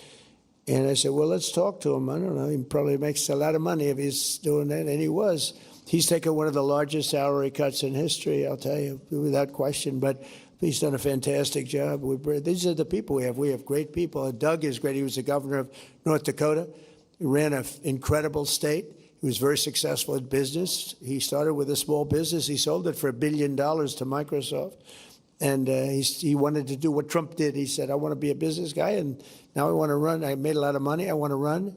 So Doug Burgum ran, and he became a great governor for 8 years. He was term limited. And I saw him at a session, a speaking session, and sort of a debating session. I thought he was great. And I said, if I win, I'm going to get that guy in. And he's now heading up, he's now the largest landlord in the world, I guess you could say, right? Department of Interior. And he's been fantastic. But he wanted Chris to be energy. So he's got all the power of the energy, but he doesn't have the land. Doug has none of the power of him, but he has the land. So I merged them. It's a friendly merger. We don't have any papers. They just get along together, right? And I think today we've announced we're drilling more oil by far than we ever have in the history of our country. More oil and gas by far. And this was just said, but this took place almost from the beginning, right? We got it started very, very early. So you're doing a great job. Doug was right. And we're also very happy with Doug because he's doing a fantastic job. Thank you very much, Chris. Appreciate it. So one of the strongest effects of our tax cuts and tariffs is the Trump manufacturing boom is what they're calling it, because that's what we have. We have never had anything like what's happening now. And when I talk about, again, the $18 trillion, that's coming in and building places. And as we speak, American companies are ordering core capital goods for factory construction and operation expansion. And you saw the construction numbers. Now, the plants will be opening over the next period of time, pretty soon. But, you know, we just got started. And these plants are going to be opening. Right now, the big number is the construction jobs in the country are going through the roof. And ultimately, when the plants open, then you're going to have manufacturing jobs, because right now the plants, many of them haven't opened, but they're under construction. When you see the final numbers, you're not going to even believe what you are seeing, because there's never been any construction boom of factories like we have right now. We lost our car industry. We lost 54% of our car industry to Canada, Mexico, Germany, Japan, South Korea, other countries. 54% over the years, over a period of probably 30, 35 years.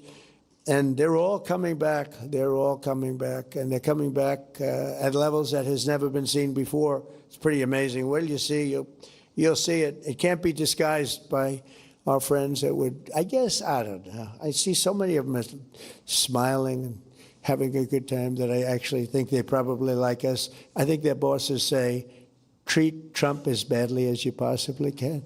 But they had so many good faces, and so many, they are a lot of professionals there. But it's the highest rate in over 4 decades. And under 4 years of the Biden administration, real wages for manufacturing workers fell. It fell $840. Under 1 year of Trump, wages for factory workers, manufacturing factory workers, increased by $2,500. So think of that. Under Biden, it fell $840. And under Trump, it went up $2,500. That's quite a difference. And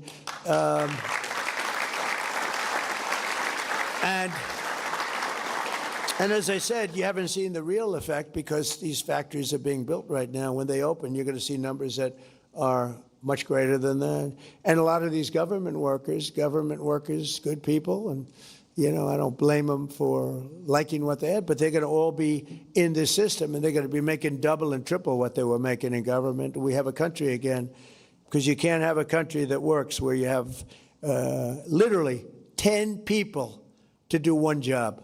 you can't have it. You can't have a great country. Earlier this year, I visited Costa Steel in Rome, Georgia, before I took office. China and other countries were taking more of our industry all the time, just more and more. And Costa was hit very hard. Their core business dropped from 2 shifts to 6 days a week. And the 2 shifts were during my administration, by the way.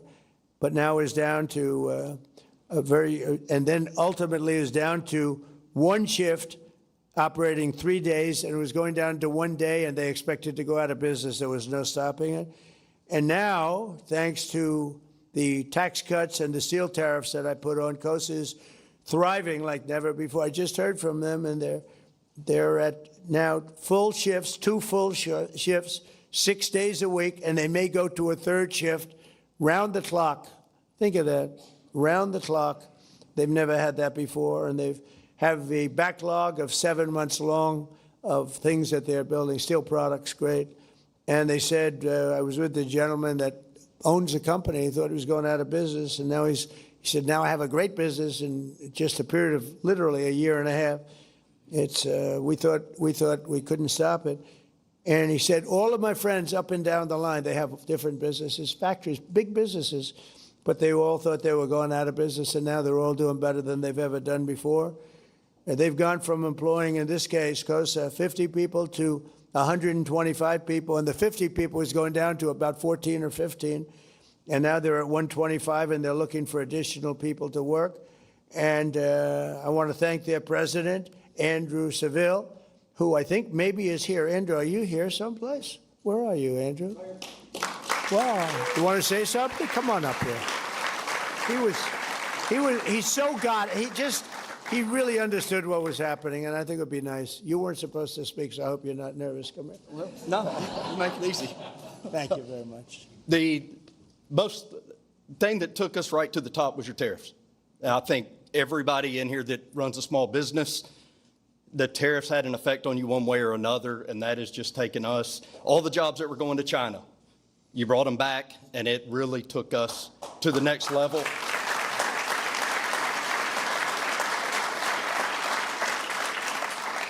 And we were honored to have you come down to our company. So thank you for having me back here. I wasn't prepared to speak, so I'm going to get off the stage. Thank you, Mr. President. You guys do better with no speech. You do better when you don't know you speak. You know what? It's a little truth to that, Rick. Sometimes you don't think you're going to introduce somebody. You know they're in the audience, but they don't know, and they end up doing better because they speak from the heart. They have no choice. They can't think about all night long, what am I going to say? And then you get up and you bore the place. No, it's very good.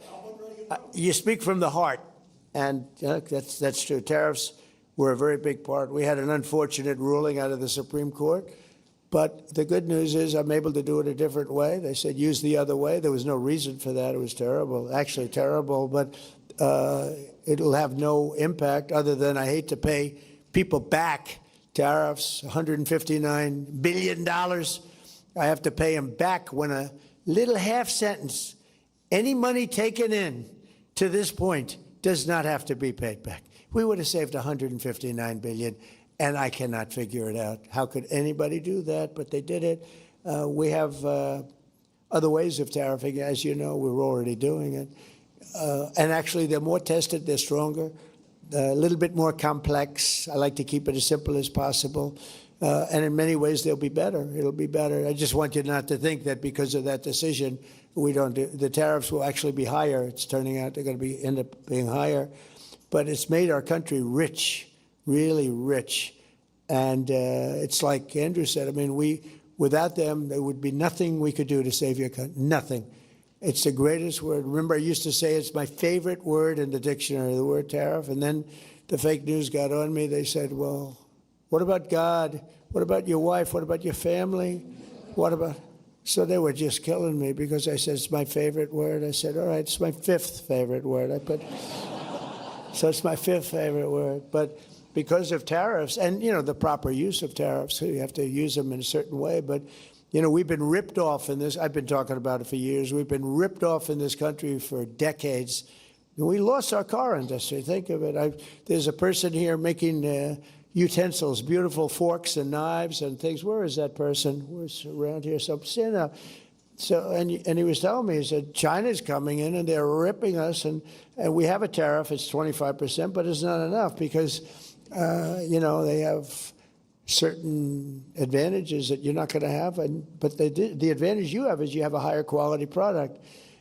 And I'm going to be able to take care of that very easily, just by putting it up. You'll be treated fairly. It's just really tough. And it's amazing you've done as well as you've done. But you did that because of the quality of your product. We have such quality. North Carolina, if you take a look, I'm going to put tremendous tariffs on. That process has already started. It takes me longer now because of the Supreme Court decision. I have to go through a process. It's ridiculous. But we don't like it. We like to do what's right and get it done instead of having to do a report which is going to come out and say the exact same thing that everyone knows. But you can tell the people in North Carolina that, we used to have a great furniture business. I built a lot of hotels and a lot of different buildings where I need furniture. I would go to North Carolina. These were great artists. And China essentially put them out of business because we didn't have a president that was willing to do it. It happened before my term. They've been out of business for a long time. I used to go down there and see these people. They were artists with wood. I'd say, I'd like to make the handle a little bit slimmer. Ding, ding, ding, ding, ding. It was like magic. And we lost that whole thing. You can say it's coming back because we're putting tariffs on furniture where you'll be able to more than compete. We have to protect our businesses. Same thing with you in the utensil business. Your stuff is so beautiful, but it's very tough when you're competing against something that is cheap and, because of the lack of protection that you've been given, it just puts you out of business. So you actually said thank you for the tariffs, but the tariffs really aren't high enough, in my opinion, in that particular thing. But with the furniture, we're going to bring all the furniture back to North Carolina, and you're going to see it'll be as robust as it was 25, 30 years ago. The greatest furniture people in the world, and they got stolen. They really didn't take them. They found people in China that could do it, and all those people got put out of jobs, and their kids have that same ability. And you watch what happens, how good it is in North Carolina, because I've had to go through a process to get that approved, but now it's approved, and you're going to be, again, the furniture capital of the world because nobody can do that quality. And I know the quality. I buy a lot of things from China, and because I was forced to. When I was in the hotel business, I was forced to buy from China because of pricing and for other reasons. What I wasn't getting was the kind of quality that we were getting here. And now you'll have a combination of both. So you can let that be known. I don't know if that's breaking news or not for these people, but to me, it's very important. I've been wanting to do it for a long time, and now we have it pretty well ready. And we love North Carolina. My administration's also committed to ensuring that American small businesses have access to the credit and capital that they need under Administrator Loeffler, who's phenomenal. She is phenomenal.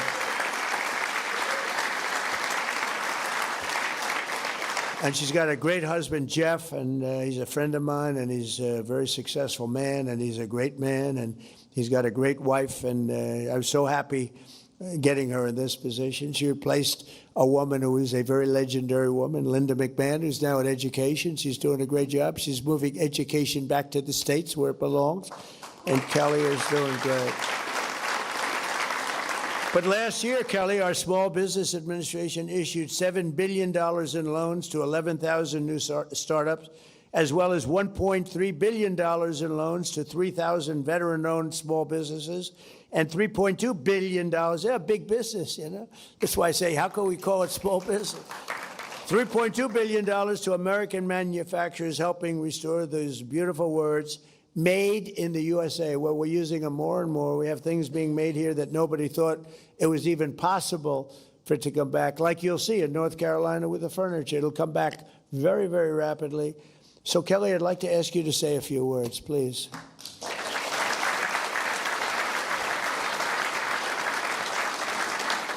Thank you, Mr. President. First of all, you are the most pro-growth, pro-small business president in American history. Thank you. All right, this has been President Trump speaking at a small business summit at the White House. He brought up Okay, that was something.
Imagine. Adderall. Don't project.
Finance degree's 4 years. Ah, people like Figma.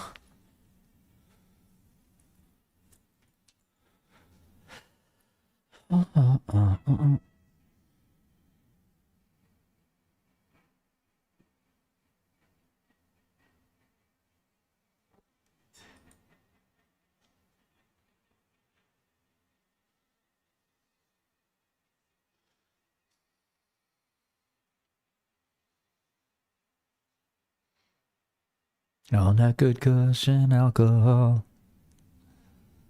Da, da, da, da, da.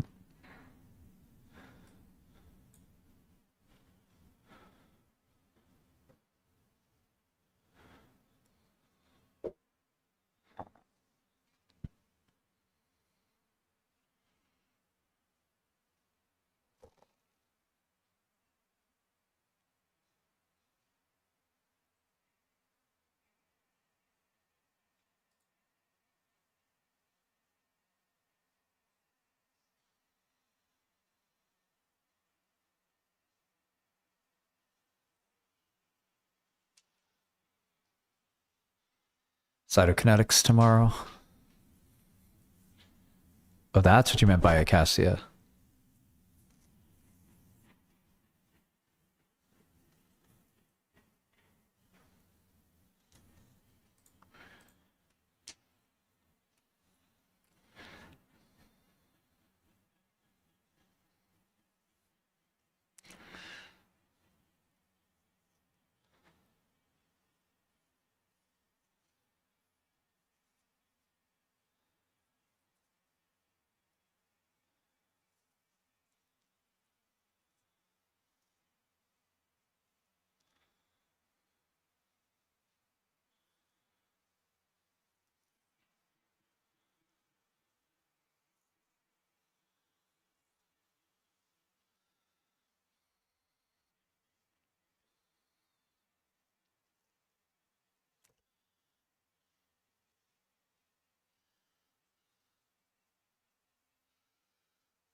oral GLPs will always be, I don't know, a little weaker.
Just sent you a prototype for the new EM editor.